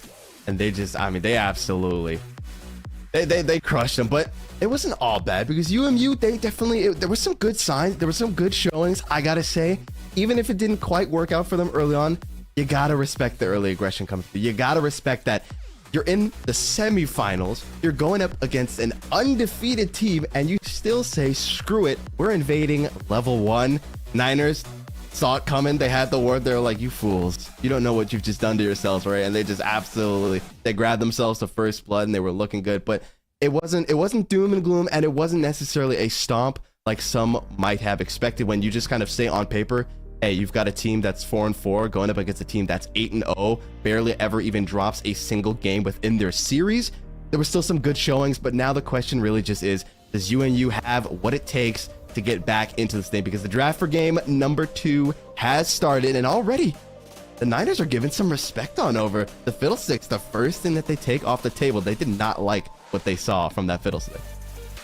Yeah, that was Glass Cannon Fiddle is what I called him. He was just coming out with all of the damage on that side of the field, because I was concerned when I just saw that Zeri, she doesn't have a lot of early game damage, and the rest of the team was pretty tanky, so they had to do as best as they could with it. And you know, as well, that Zaya will also go away, which they had on their own team.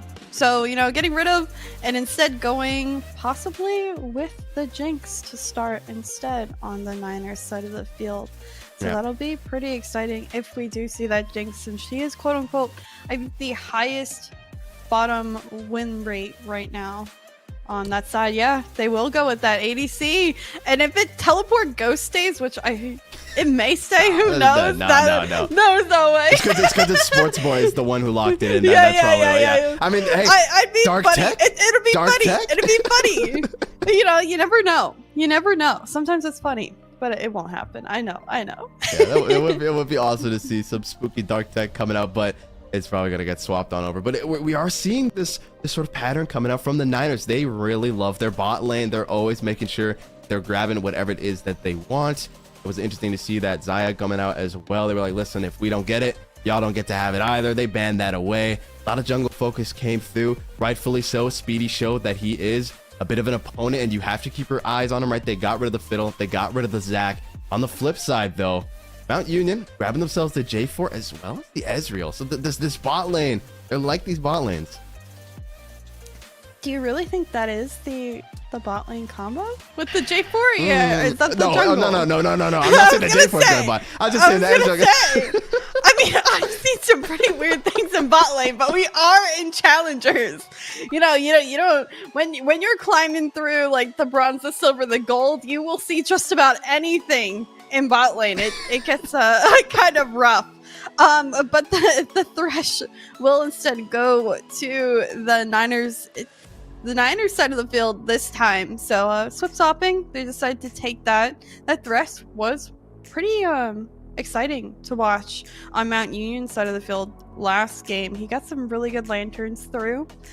Stayed alive, was a little he made us nervous because Yeah. he was very much ahead at times, trying to ego challenge a little bit, but instead it'll be the Nautilus with that Ezreal on the Mount Union side, and that's a pretty normal combo for that bot lane. Definitely something to see as well. A lot of aggression coming out once again. Want to make sure that Jinx not have any fun. But then you've got that slight disengage that comes through from the Thresh as well. Curious to see how that'll look to play out. They've got the Wukong once again. Turkey Capper was looking great on it. Those denting blows early on was keeping them in the game. Later on was making sure that those team fights went their way every single time, right? Just pop the Cyclone, all the knockups come through, pop the second Cyclone, another knockup comes through. It just gives so much time to allow Unditswa to just free fire. And that was with the Xayah. This time around, you get to free fire with the Jinx, which is arguably even better. I'd have to say so, and I'm excited for some ultimates from Jinx as well.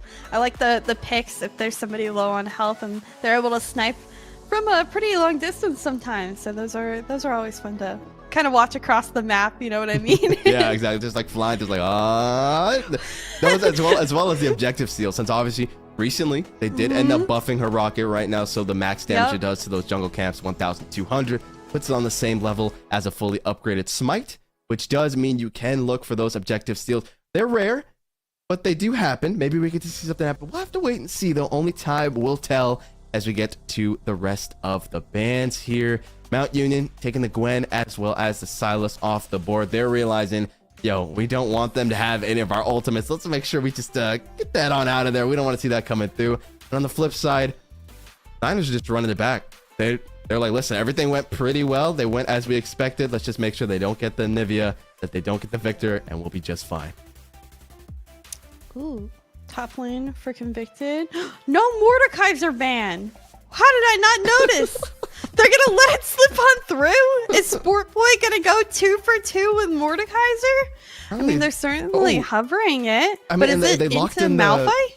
I'd have to imagine so. You're gonna be pretty chill. Yeah, I mean, you're locking it. Like, I'm not quite sure why they went for the Malphite first rather than saving that for the final pick, because you're gonna have such a terrible time as a Malphite going into the Mordekaiser. You're really stacking primarily that armor.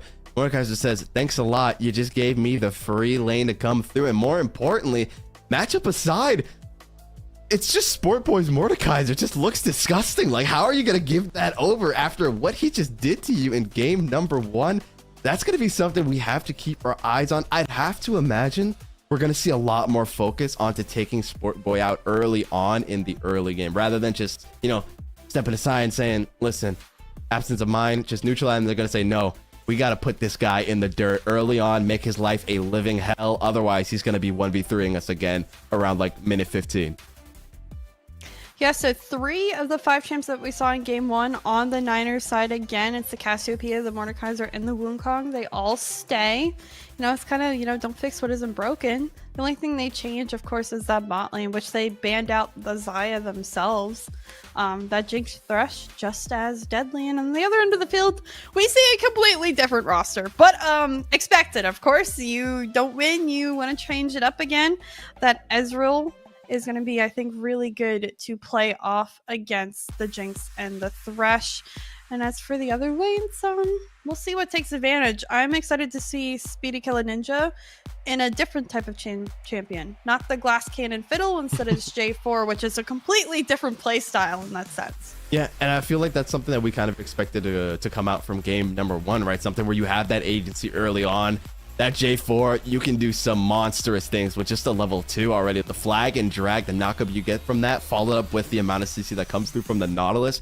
Maybe they look for something really nasty early on in this bot lane, because it definitely felt like with the Fiddlesticks, took some time to get online. We really didn't see too much come out from him until he had the Crowstorm, until he had that level 6, and we were a little surprised to see that. But regardless, also curious how they look to play that. What's racking my mind right now is that it seems to me that obviously, Mount Union have faced Gold before, and I guess they were so incredibly scared by the picks that they saw the last time they played that they're still banning it now, because even after what happened in game number 1, they are still opting to keep most of the bans fairly the same, right? I don't think a single ban was anything that we actually saw in game number 1 coming out here from the Niners. They said, nah, listen, those other picks, you don't want to see those. We don't want to see those. What they picked last time, it's fine. We can find a workaround, but we don't want to give them these certain picks. You know, I don't know. Is that bot lane Mordekaiser really? Again, that's what's really blowing my mind. Because if I were to ban one ban that we saw from game 1, it would be that Mordekaiser. He just had such an impact on that game. You know, it's Rakan. It's a support. You know, you can play around the warding. That's just any good support can ward really well on the field. But the Mordekaiser was the game changer. So I am interested to see that Malphite matchup, as we mentioned, isn't that favorable for Malphite. So we'll see if they do find J4, you know, cheating up a little bit more up on top jungle to kind of find a way to neutralize that Mordekaiser early. Because if he gets the lead again, then it's game over for Mount Union. Yeah, it is going to be rough for them. I would have expected, if anything, if you are going to go ahead and just give them Mordekaiser, give the Mordekaiser on over, I would have expected a different pick coming out, at least from UMU top, right? At least some kind of a fighter, something like, I don't know, something like the Camille, something like Jack, something like the Olaf, who's looking to just constantly fight him and run him down. The Malphite, I mean, a lot of armor stacking, right? Going to make sure that the Jinx doesn't have a very good time, going to make it a bit rougher for them, but it's just going to be super oppressive in this top lane. Definitely a lane that we're going to have to keep our eyes on, even though usually top lane is kind of just an island, kind of just the ocean, just chilling, not too much going on, right? A little bit of trades here and there, but at the end of the day, not too much, but not when Sports Boy's around. All right, we have to make the decision though. Thresh or Nautilus? Who has the better hook?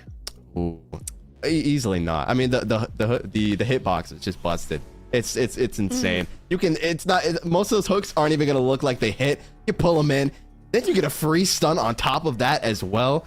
I'm definitely more impressed when I see a Thresh hook land, but if it comes to who's just got the better hook, I gotta give it to Nautilus. You get to pull yourself forward as well. Like, Riot really just made this guy just busted. Nerf him now. Fix the hitbox. I'm gonna go with C. Blitzcrank? No, I'm kidding. I definitely agree, Nautilus. As well, getting away from the fight, the fact that he can grapple on items as well instead of just other champions is kind of huge on the field. So I think with all of that being said, it's going to be a difficult game again for Mount Union. I do like the Malphite engage maybe a little bit better than the Ornn. Granted, they are very, very similar champions. And going against win rate, you know, I looked a little bit afterwards. Ornn wins against Mordekaiser 38% in lane. That's brutal. Malphite wins against Mordekaiser 22% in lane. Oh, that's brutal. You're not setting up very high expectations right now. I'm not happy about what I'm hearing, but we are on the Rift, chicks. Let's get into this thing. Game number 2. Now, I'm no mathematician, but I can tell you that to win a best of 3, you need 2 wins, and the Niners have already picked themselves up their first win. Now they just got to do it again, and this time around, they're going to take a page out of UMU's book, looking for that initial invade. The ward's there, so we're really just, oh no, they find the hook, but now they know that they were waiting in the bush, so they're not going to get caught out. We almost saw just something very reminiscent of game number 1 with the teams being swapped, but not quite. Yeah, those ward placements, very vital into understanding if those invades come on through. They'll also drop a ward in that tri-bush early on. Kind of a debated ward, at least for supports, to get rid of it early, but it does come out of both the mid and the jungle wards. So we'll see. I think moving on forward again, who gets that early advantage, but we don't go down a kill. The only thing we do is we start off our jungle, both ones on the bottom. We'll figure out moving forward. It'll be a slower game, I think, in that sense. It already seems like it's a lot slower. So I'm a little surprised they didn't look to drop a ward possibly on Speedy's blue buff, try and track him that way, but I guess they just are gonna take a wild guess and say probably starting on that bot side. But that does raise the question whether or not Speedy is going to be looking for that full clear into top, or maybe looks for something a little bit earlier. But either way, I'm curious to see if they look to take down Sport Boy. Yeah, we did mention that it was going to be pretty vital that Sport Boy goes down early. Early level 2 on the side of Convicted and Noble, Derek. We'll see. They will certainly assert their dominance as well. Early level 2 with Absence of Mind against Sport Boy, pushing him out of the lane. So both sides of UMU getting the early level advantage. It won't last very long, of course, but they're certainly trying to push their advantage as quickly as possible. Invicta, though, getting hit with that Jinx. And then it'll be an Absence of Mind Sport Boy early brawl as well in top. Both teams a little bit feistier than I expected to start off this one. Yeah, they are indeed, but look at the wave. Sport Boy is just baiting it on in. He's letting this wave push over to him slowly but surely. Just looking to buy some time for Turkey Capper to come on up there, but through that fight, looks like Absence of Mind is going to have to go ahead and take it back. Does have the TP, so we'll be able to get back fairly quickly, but now the wave is going to be in a tricky spot for him, and it's going to make it super easy for Turkey Capper to try and pull up top lane, make something happen. And Absence of Mind actually not going to opt to use that TP, wants that wave to bounce on back towards him. Also surprised a very early back for our Ezreal and Nautilus bot lane on the side of UMU. Both Convicted and Noble Derek, they go early as well. Little mana advantage. Ezreal is going for as well the slowly and surely attempt to scale into this game. We'll see if it ends up working out I like this, for Speedy. them. Speedy's here, going for that long con gank, but look at the waves in a tricky spot. Sport Boy's pushing forward. He's getting greedy. He doesn't know what lurks in the shadows. It's Speedy. He's here. Flash coming out from Sport Boy, but you flash into the hands of Noble. And the oh no, he knew it was over. He's still like, yeah, you got me. Huge rotation coming through from Noble, and they take him out.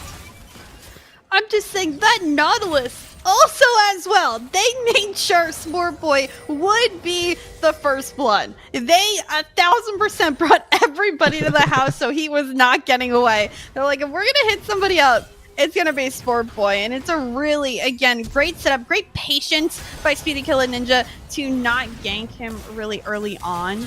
He takes his time until Absence of Mind draws him all the way back. And then, as we mentioned as well, that Nautilus coming all the way through from the bot lane to secure the win. But I think they would have had it anyways. And using Syndra flashed early on as Wukong attempted to get a gank there on. Ooh, the hook's actually still landing. Had the play available on a lantern over the wall as well, making sure that I want to see a trick and come on over. Turkey Capper gonna get out just barely. And Cream Soda, he showed us he could play a hook champ if he needs to.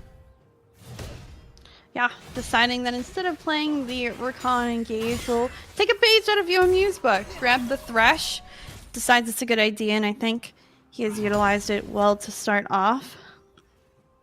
Still, though, He's done slaving away. He's done placing those wards. He's like, nah, I want to get some action. Yeah, it certainly is a different play style. I do find it, you know, kind of weird to see these teams decide to play completely different champs. And that's, again, you mentioned it, a phenomenal hook at the moment. Syndra attempting to get Turkey Capper as best as possible, but she was slow. She couldn't do much on that play. And Absence of Mind already down on HP here. Already J4 sneaking back up again. Nautilus as well is in that top lane. They really are putting everybody up in that lane to try to combat Sport Boy. And I just don't know if it's going to work out. Is Convicted getting this extra gold? You know, the extra lane XP worth it? I mean, it's free, and I feel like they have to. They don't have a choice. We've seen what happens when Sport Boy is allowed to accelerate and get ahead. And because Absence of Mind has that Malphite locked in, he doesn't have the tools to fight Sport Boy in a head-on 1v1. First Blood went over to Speedy as well. And so they just want to make sure that Sport Boy does not have a fun time. And obviously with all those rotations coming through, that is going to be a free drag going on over to the Niners. A lot of time wasted because of that control word that was in that top river. And Nautilus kind of caught off guard here. No way. Back Cream Soda holding on. Are they going to grab it? Who is this guy? Cream Soda. If that comes through, it's ticking. Won't quite be enough because the shield is going to get dropped. But regardless, that was nasty.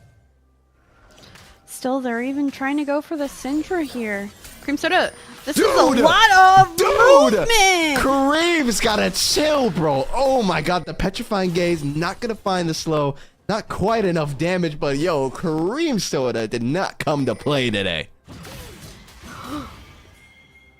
For more Speedy, gotta be careful. Oh, you don't get those scuttles, I'm afraid. You gotta give that one on over, possibly. Maybe we see a bit of a scuffle. Convicted, still chilling. You can see that lane solo XP slightly paying off with a level advantage. Here's level 6, while Undetois still looking towards it. But regardless, gonna have to wait and see if they can make something happen. Noble Dark, still level 3, while Cream Soda's getting close to level 6. Yep. And unfortunately, that Nautilus do that roaming level 3. But Cream Soda, I was going to mention support 101. If you see the opposing. Oh my god. You're going to have to hold that thought because the hook lands once again. But with Speedy being there, that long con gank that he loves to do so much, he's going to be able to shove them off. But go ahead. What were you saying? Hopefully, we get a little bit of time. Maybe not because they're still looking to find the top lane here. Absence of Mind. Just slapping him a little bit here. Noble Dark's got to be careful. Speedy's still there. He's still chilling. He's still waiting. Okay, Mitch is going to be chill. Recall coming through, but okay. We have time. Go. Shoot. What's the point? if your opposing support roams, you also roam as well. Okay, we got the point. They're still fighting though. Now Cyclone coming through. Convinced of the 1v2 right now. He's not going to matter though. Turkey Capper. Got to put him in the dirt. They find Speedy as well, and they find Noble to make it 3. A double kill for Turkey Capper, and Undetois picks up his first kill as well. Oh, Mount Union. This is gonna be a rough one. I just don't know if they made the right changes for this game. It just seems like already our Niners team is completely getting out of control, out of hand. More gold, better opportunity. Absence of Mind, playing kind of risky all the way up.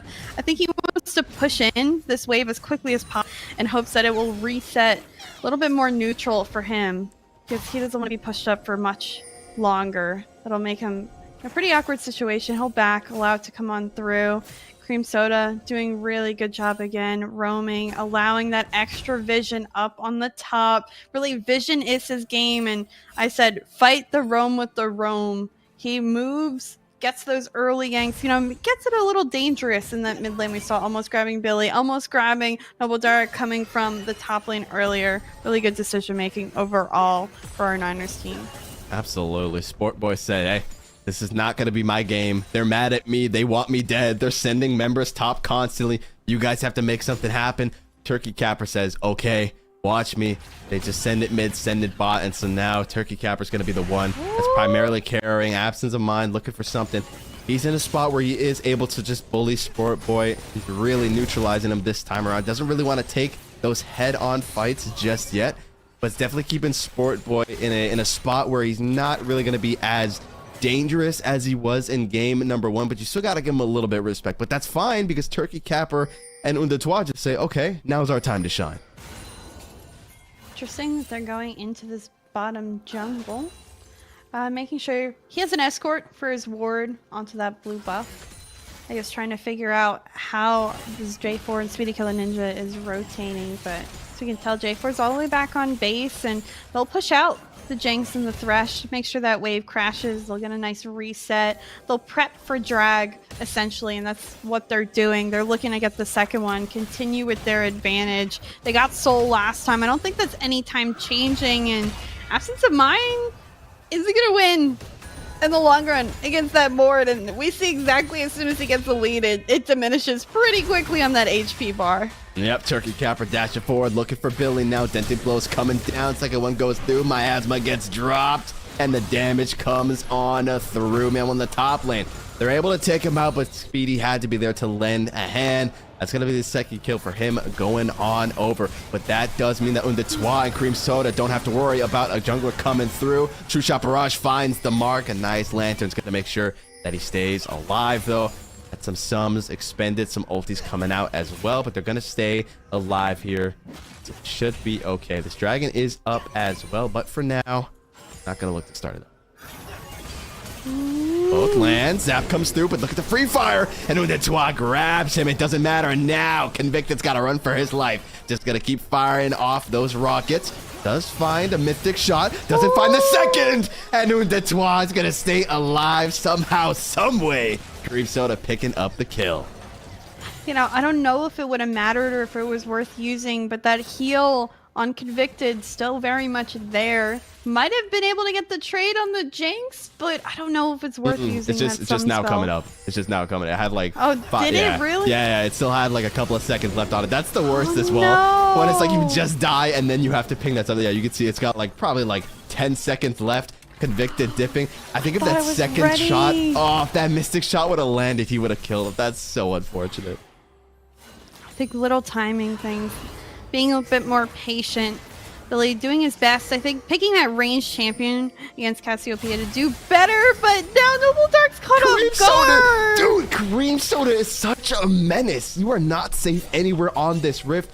Noble is going to be able to escape only because he is as tanky as he is. If he was any other member, he was going to get put down in the dirt there. But, oh, God, Cream Soda, what a lad. Even helping push the wave. Brings a tear to my eye. Good guy support. You love to see it. Absence of mind is going to have to missile his way on out of there. He knows, even at a level down, even with the heart seal, he just can't fight Sport Boy. I will say, again, as a support player, it's interesting to see. I play, I mean, a different level of support, a different type of support. They're doing very tanky, you know, hook plays. I'm more the, you know, Zyra Morgana, pokey, annoying bot lane. So seeing them rip your hair out supports. yeah. We love it. We love to see it. But seeing that engage really be utilized correctly is so vital. It's so important. And looks like Wukong will get yet another one. 2 drags on the side of the Niner team. They're just rolling on along. They had the lead. They're holding the lead. Sport Boy, he may be down to death, but it still seems like he is just as capable of getting rid of. He is indeed. Oh my God, dude. Nothing that Speedy can do there. The collapse comes through. Absence of mind with the flash, but it does not matter. The Rylai slow is enough for Sport Boy to catch on up to him. It doesn't matter how many members you send up. You cannot keep this guy down. Keep in mind, again, Sport Boy down 2, but here comes our rift fight that we kind of missed, as well as the top lane. Sport Boy, he managed, again, down 0-2, down in gold, to still manage to find that win. But it looks like at least on the side of Mount Union, you'll get that first Cream doesn't miss these. He doesn't miss these, man. Cream always hits. Someone's got to check this man's PC for some third-party applications, because he has hit at every single hook he throws out, and that's going to be another kill secured for the Niners. You know, has he changed your mind on which is the better hook? I think he might have, honestly. These hooks are insane. Okay, he missed one. Never mind. Unless he knows and he just toggled. He actually missed one there. Speedy's looking, hopping over the wall, finds the Cataclysm, but a nice flash is going to get him on out of there. And now Cream Soda is going to buy some time. TP's coming through. Box gets dropped. He's saying, run, that's why I will give my life if I must. There's no tier 1 for them available. Unstoppable Force is ready. It finds it, looking for the damage. Cream Soda tries to find the hook to get the pressure off, but it won't be enough. And down they finally go, hand in hand in their bot lane. They will die together. Huge shutdown going on over. Yeah, as well, Ezreal getting fed both of those goals, including that shutdown. That's 900 gold immediately into his hands. That might change the tides in that bot lane, but I don't know how that Ezreal impacts the rest of the game. I'll be honest. Ezreal into Mordekaiser? Ezreal into Cassiopeia? Maybe, you know, but when it comes down to it, Ezreal just sometimes, he does good bursts of damage. But at the end of the day, it isn't like the Jinx or the Xayah that we've seen that just continues to pile out that damage. The early lead is sometimes what Ezreal works off of. They're going into that slow climb. I'm interested to see, moving on forward, how they can utilize him more and how he does in those team fights. If he can get a good pick or two and really put out the damage on the field needed for Mount Union. Since desperately right now, they need to find a way to get rid of some of the people in the field, including Sport Boy, who's, again, down 1-2, but still just as much of a factor in this game. Yeah, and definitely also seeing why we ended up seeing the Niners take away the Xayah, because this would have been so great for him. Because you have, right, absence of mind on beat Malfighter. You have Speedy. You have Noble, who are all these tanky beefcakes that want to just go in and create this huge front line for you, allow you to just free fire. And Convicted on the Ezreal takes a little bit more time to kind of, scale, ramp up in these team fights, start getting that damage out in comparison to something like the Jinx, like the Xayah. And it kind of feels like Convicted is that he's the guy we're looking towards to just carry UMU to victory. He's going to be the one pumping out the most consistent damage while the rest of his team just kind of, throws their bodies into the fray for them, as Billy in a bit of a tricky spot there is cut off from the turret. Meanwhile, in the mid lane, though, they're going to look for the engage to come through. They find the hook as well as the tier 1. The map's going to be procced wide open. Turkey Capper in a tricky spot. Convicted free firing, going over the wall. They find the kill finally with the Cataclysm coming on down, and Convicted is free firing. Look at the beefcakes coming through. He's in the death realm, though, the 1v1 against Sport Boy, and he's going to get dropped. They will find themselves a kill onto Undead Trois. Cream Soda will stay alive, but Sport Boy once again taking out the essential members, as now he's being ran into the wrong side of the jungle. He's gonna wait for his HP to come back on up here. I get tricky for him I think he just looked for the execute here, actually. He's just gonna look for the execute. Executed. Okay, there we go. Yep. He does get the execute. I'm surprised. I guess that timer ran out. The last time he was hit was quite some time ago. That's the play. That's an oof. But this is the fight that we were looking at. Convicted doing so well, able to get Turkey Capper, but as soon as Sport Boy came in, again, the tides changed. Oh my, it was the hook. It was the Cream Soda hook that kept him stuck there and allowed Sport Boy to get over the wall. Yo, okay, screw banning champs. We gotta ban Cream Soda at this point. This guy's not allowed to play anymore because this is getting ridiculous. Supports change games, especially at this high of level. I think people don't realize how much of an advantage having a support with good rotations, good roaming, good vision, and just good skill utilization can change how every single team fight is played. And here looking to get the team fight is, of course, Mountain Union. We'll see if they're managing to find it, because they desperately need a dragon down by 2. And I think they're able to put out enough poke, draw it out, that they may have this one here. Yep. All right, was looking for the death rocket. Doesn't find it. I was going to say, you mentioned it. That would have been really rough. Earlier. Yeah, they looked for it. Unfortunately, not quite going to find it. But now that these items are coming out, now I feel we're kind of seeing what's going to work in UMU's favor. That extended poke, right? Other than for the Jinx, Zap, Niners kind of lack too much real poke coming through here, but on the side of UMU, they have the Mystic Shots from the Ezreal. They have Billy's Dark Spheres, and so overall we saw it pay so much dividends there. They were able to just zone them away from the Dragon, low HP bars. Niners don't want to risk giving any shutdowns on over and allowing UMU to turn around the game. And so that's going to mean that they do pick up this Dragon. They stop the scaling for another 5 minutes, but it feels like it's still a long road to go before we can confidently say that UMU is back in this thing. I mean, though, take a quick look at that gold difference. In fact, UMU right now ahead on gold. Yeah, I didn't even realize that. That's wild. Yeah, it's the shutdowns, I think, and the farm. The farm is just slightly better on every single member on the team. Don't count the support. It's pretty even top lane. But the gold difference there, it's pretty even, but a 6 kill difference should sway. 6 300, that's 1800 normally. So where did the rest of the gold come from? Like it's very surprising, again, to say the least. Absence of Mind, though, might grab this Cassiopeia, who just goes a little too far. Yeah. He's leaving. Looking for him, had him stuck under the turret, but Turkey Capper's here. Nice little sidestep to make sure it doesn't get stunned up by the Petrifying Gaze. But Speedy's here now with a vengeance. 4-2-2. Wants to see. Yeah, he's just left. And he's like, all right, listen, I guess we're not doing this. Just going to flag and drag his way on. I'd have to imagine it's probably also the turrets that the side of UMU has been able to pick up, right? All the tier 1s except for top lane still standing at the moment. While on the flip side, the Niners tier 1 in the mid as well as the bot lane are down. Convicted in the death round, about to get obliterated. He's trying to buy time, but it won't matter. Down he goes. Can they get revenge for their fallen brethren is the question. And the answer, nope, you're saying it correctly. They're only giving a double kill on over. Why did they ban the Moon? I'm so mad. Well, I mean, honestly, it's kind of fun seeing him pop off. Like this is a big difference, but that board is just devouring UMU at every time. Kareem! Oh my god, this guy! Menace does not even do this guy justice.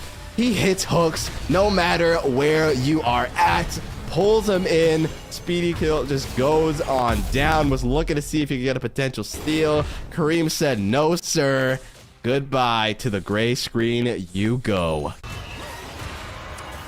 Oh man, look at this again. Sport Boy just all by his lonesome, able to use that ultimate to his best ability, gets the one-on-one win, and then as soon as the rest of his team rotates due to just that huge amount of health, he comes on through, the armor, everything. The Mordekaiser is too difficult to kill. We've seen it only early on. They had a 3v1 him earlier in that top lane, and they were only managed to do it twice.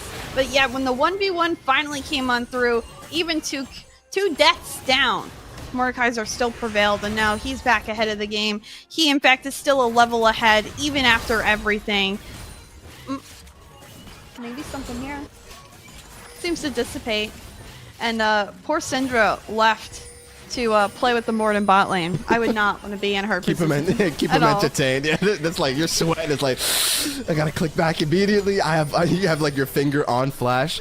Oh my god, wait, this is a question. Flash on D or F? I gotta ask right now. Okay, hold the thought. You got some time to contemplate what you think I want to hear. Oh my god, they absolutely blow up. Absence of mind.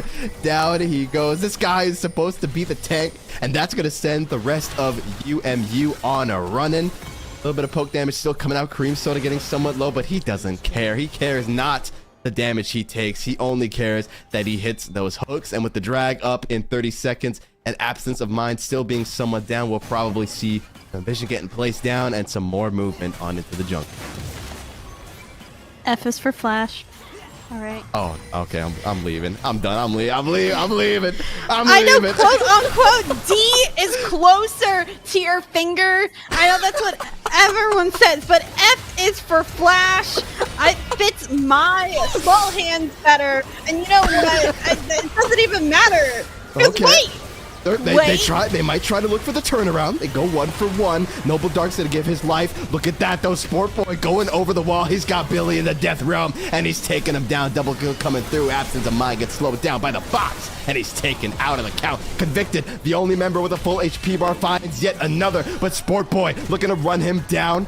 Able to use the arcane shift to get on over the wall, and he's gonna have some time to catch his breath. As well, Speedy still up and available. I'd have to imagine they're not going to look to start this dragon on up because they do not want to risk it being stolen. And yeah, there we go. They're just going to hold on and wait for a little bit. If Convicted steps a bit too far forward, they're going to look to put him down. If another grasp lands, he's out for the count. But Speedy lies in wait. A lot of damage coming through. Looking for the kill. Won't quite find it, though. Convicted is the last man standing. Arcane shift over the wall. He's firing as much as he can. No shield available. And he's going to find the kill. Shutdown comes through. The one-on-one. But neither member wants to get too close. True Shot Barrage gets sent out. But it's not quite going to find the mark. Super Mega Death Rocket comes out as well. Doesn't quite find the mark. And some way, somehow, Convicted will hold his ground.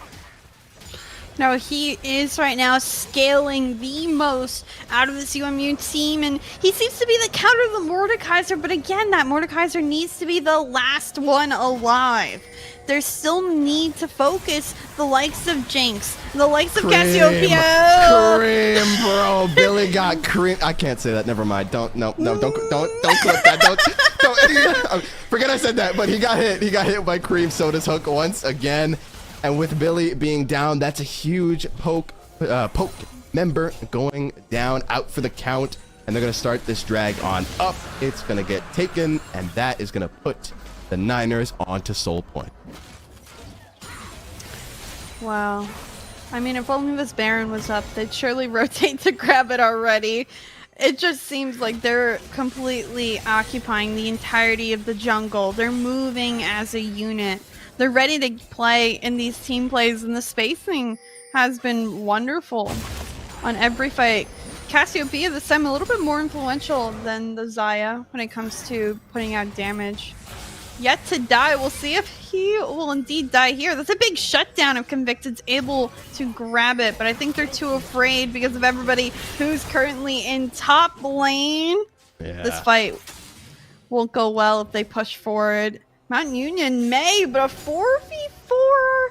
I mean, without Mordekaiser, actually, it's probably pretty even. It's definitely rough because that petrifying gaze is up and available for want to see a trick. You just sit in the bush, wait for him to come towards you, boom, 4-man stun, and then they just shred on through them. But Absence of Mind and Sport Boy are going to be once again duking it out, this time around in the bottom lane here. Just going to go ahead and look to back off because they don't have vision on the rest of the UMU members. So Sport Boy doesn't feel like fighting a 1-on-4 right now, I'd have to imagine. He's not feeling up to it, so he's going to go ahead and just look to recall. Yeah, and as well, Norder, who was roaming earlier in that top lane to get those Mordekaiser kills, currently 2 levels down on that Thresh. And really, 3 to 6 compared to everyone else. A little bit more than a support normally is at this point in the game, so it's gonna be tough for that Nautilus. Cream lands those, he make finds it yet again, and they just annihilate. Convicted, down he goes. Billy turning back around, out for the count. Oh my God! Cream has got to chill, man. He always finds those hooks when it counts. They grab themselves 3 members like it is nothing. NBF Gold are looking to go gold and looking to grab themselves this second game and move on to the finals. They grab the turret. The Baron's already being started up here by Sport Boy as they're going to look to go ahead and claim it as their own. Sport Boy could have soloed that Baron. You know, he's just built different. He's even standing behind it. He gets more damage taken. He does not care. No, he's got it.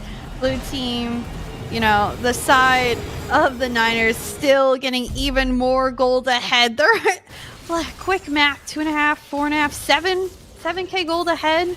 That is outstanding. Like, even more than last game. Cassiopeia yet to fall this game as well. 7-0-3 on the side of Want to See a Trick. He is doing phenomenally, while the Syndra has yet to manage one of those kills. So it's been a rough mid lane. This one, I think, being the biggest differential compared to that top lane being the biggest last game. And ever since Convicted, you know, they've been trying their best for him, but only one player. No, ADC is, you know, attack damage carry, but you can only do so much carrying in this state of the game. Yeah, definitely so. And it really just shows you why the Niners are in the position that they're at, because every single member can look to carry, right? Game number 1, Sport Boy was like, listen, y'all cannot neutralize me. Watch me go big mode. He did exactly that. Game 2 rolls around. Early on, they said, screw Sport Boy, you don't get to play the game. Sport Boy's like, okay, I'll sit back, bide my time. Turkey Capra and Undetois go ahead and start popping off, and then Want to See a Trick starts to follow as well. And that's always really scary when there's just not one member that you can focus out and then everything falls apart. But they're going to look to try and take out Undetois here. They found the Cataclysm. Speedy goes gold, but the Cyclone just does too much damage. It buys too much time. TP's coming out as well from Want to See a Trick, as he's looking to just free fire, forcing the flash out from Noble Dart, looking for the hook, doesn't quite find it under the turret. Petrifying Gaze finds 2 members. Convicted as the dash on away to stay alive. Want to See a Trick goes gold. He's getting pretty damn low. Absence of Mind is looking for something, but it just doesn't matter. Down he goes to Undetois. They find a hook yet again. They're gonna take out Billy, and Convicted and Noble are the last 2 members standing. They have to mount some kind of a defense if they want the dream of going to final, staying alive. But no, sir. They find the hook. They find the turrets.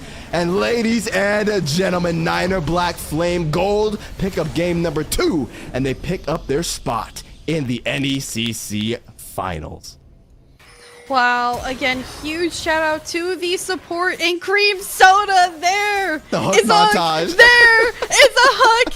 Give me more hooks, because this man does not miss.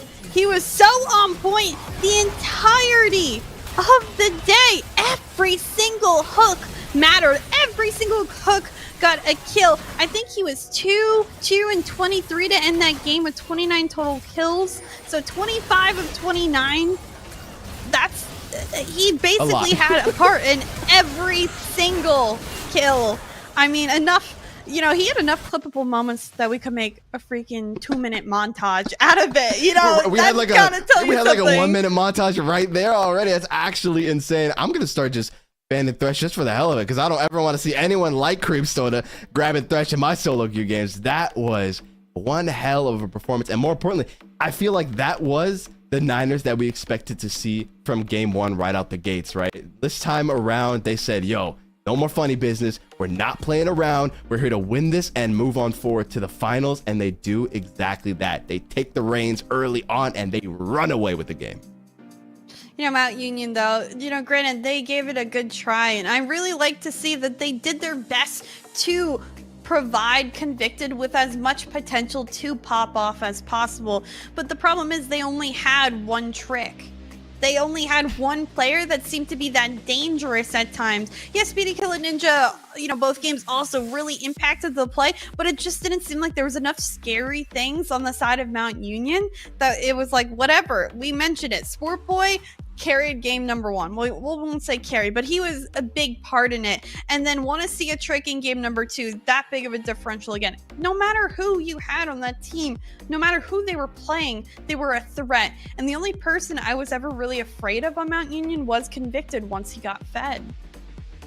And I mean, really only just the amount of resources that were given to Convicted, right? He was allowed to stay in the lane solo, soaking up that XP, because they did send Noble Dark up into that top lane, which, granted, early on looked pretty damn good. It looked like they were going to shut down Sport Boy. You can't shut down Sport Boy. I don't know what you do about this guy. It's like, I guess ban the Mord, but you already know he's got some even worse picks in his back pocket that he's going to whip out and say, like, screw you. Because, my God, they sent the support up into this top lane over and over and over. And Sport Boy, which is always super nice to see, very humble, right? He said, listen, I'm not going to get baited a second time. I know what you guys are trying to do. Just takes a step back, just chills under the turret until it's time to strike once again. And then all of a sudden, boom, boom, boom, boom. Sport Boy has like 6 kills under his belt. Yeah, it really just was, you know, the reason that we said the underdog was Mount Union coming on forward. Now, keep in mind, this team was 4-4 seeded against the #1 seed in 8-0 Niner Black Flame Gold. You know, that is the big difference this game. We expected moving on forward, it would be difficult for Mount Union. I really felt like them, again, we're going all the way back to game number 1 when they had that early game lead. They needed to hold it a little bit better. You don't want to push your luck. And at the end of the day, they pushed it a little too far and ended up kind of snowballing on top of them. So I think nonetheless, they still made it to semifinals. So huge congrats to them. That is still, I think, a really good achievement. At the end of the day, I think they had, you know, their best time that they could on the field. They really did try, and you know, Niner Black Flame Gold, they're moving up to finals. So huge congrats, of course, to them moving on forward. Absolutely. And we got to move on forward as well. So we're going to go into a quick break, and when we come back, we're going to try and get the inside scoop from one of the players. We'll be right back.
right. What is going on, everybody? We have someone very, very special with us. You can see it by the name already. It is the man who we were able to create a show reel off of a single game already, the king of hooks himself. We've got Kareem Soda with us here in the building. How's it feeling, man? You're moving on to the finals. Oh, it feels so good, man. Our whole team has put in so much work. We've been scrimming so much. I'm so proud of everybody. It feels so good.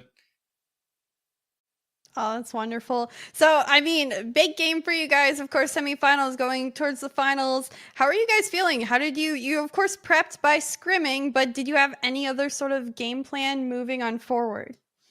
Yeah, so moving on forward, we kind of just try and find our strong points, who our better player is, like whenever they're getting gold funneled into them. So it's really just been kind of finding out the roles for the team and everybody just like putting in the work, That's fair. I gotta ask you. Oh no, go ahead, Chicksa. I was gonna say, well, you certainly put on the work with those hooks. I mean, is that sort of the champion you normally play as support? I know. I as a support have my certain list of a couple champions that I prefer to play, but Rakan to Thresh, that's a big pivot in my mind. Are those your favorites, or are you just a jack of all trades support player? I would say I play everything. I really like Melio. I really like Lulu. I like pretty much every support, but I would say Thresh is always going to be my number one. I think I have over 2 million mastery on him or something. Like he's the game. He's a character that pretty much taught me the game, and I will always play him. I was gonna make a joke. I was gonna say, Kareem, can you let us know on an average how many hours per day do you spend practicing Thresh? Because some of those hooks, man, I was questioning if there was some third-party systems going on in the background, man. That was crazy. Yeah, man. You get a feel for how people sidestep, and you can make use out of it. Absolutely. Overall, great performance. I gotta ask you a question, just from your entire team in general. Maybe you can give us an idea. Was Sport Boy surprised at all that the Mord wasn't banned? Because that was something that Chicksa and I were screaming yo, you gotta ban the Mord, and it didn't get banned. Yeah, were you guys surprised? We were so surprised about that. We really thought they were going to ban it in the last game, but they didn't. So AJ was all over that. He was like, pick me more. I did well on it the last game. We can do it again. Absolutely. I gotta ask you the last question before we do let you go.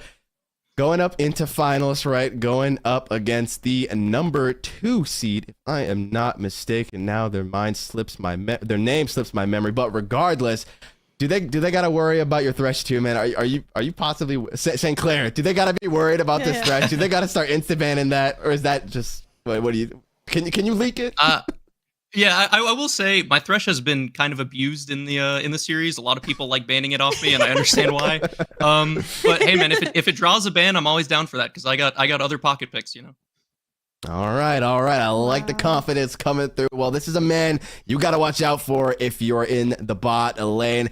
Kareem Soda, thank you so much for joining us for the interview today. We look forward to possibly seeing you on the interview desk as well in the finals. Good luck to you. Good luck to the rest of your team. Great performance today. And we're going to go ahead and look to sign it on off. Chief, thank you so much for joining me today. That's one hell of a first cast coming out for you as well here in the NECC. People can definitely expect to see a lot more from you to get excited. I've been Echo KO. Chicksa, thanks so much for joining me. Thank you all so much for watching, and we will see you guys next week for the finals. Take it easy until then.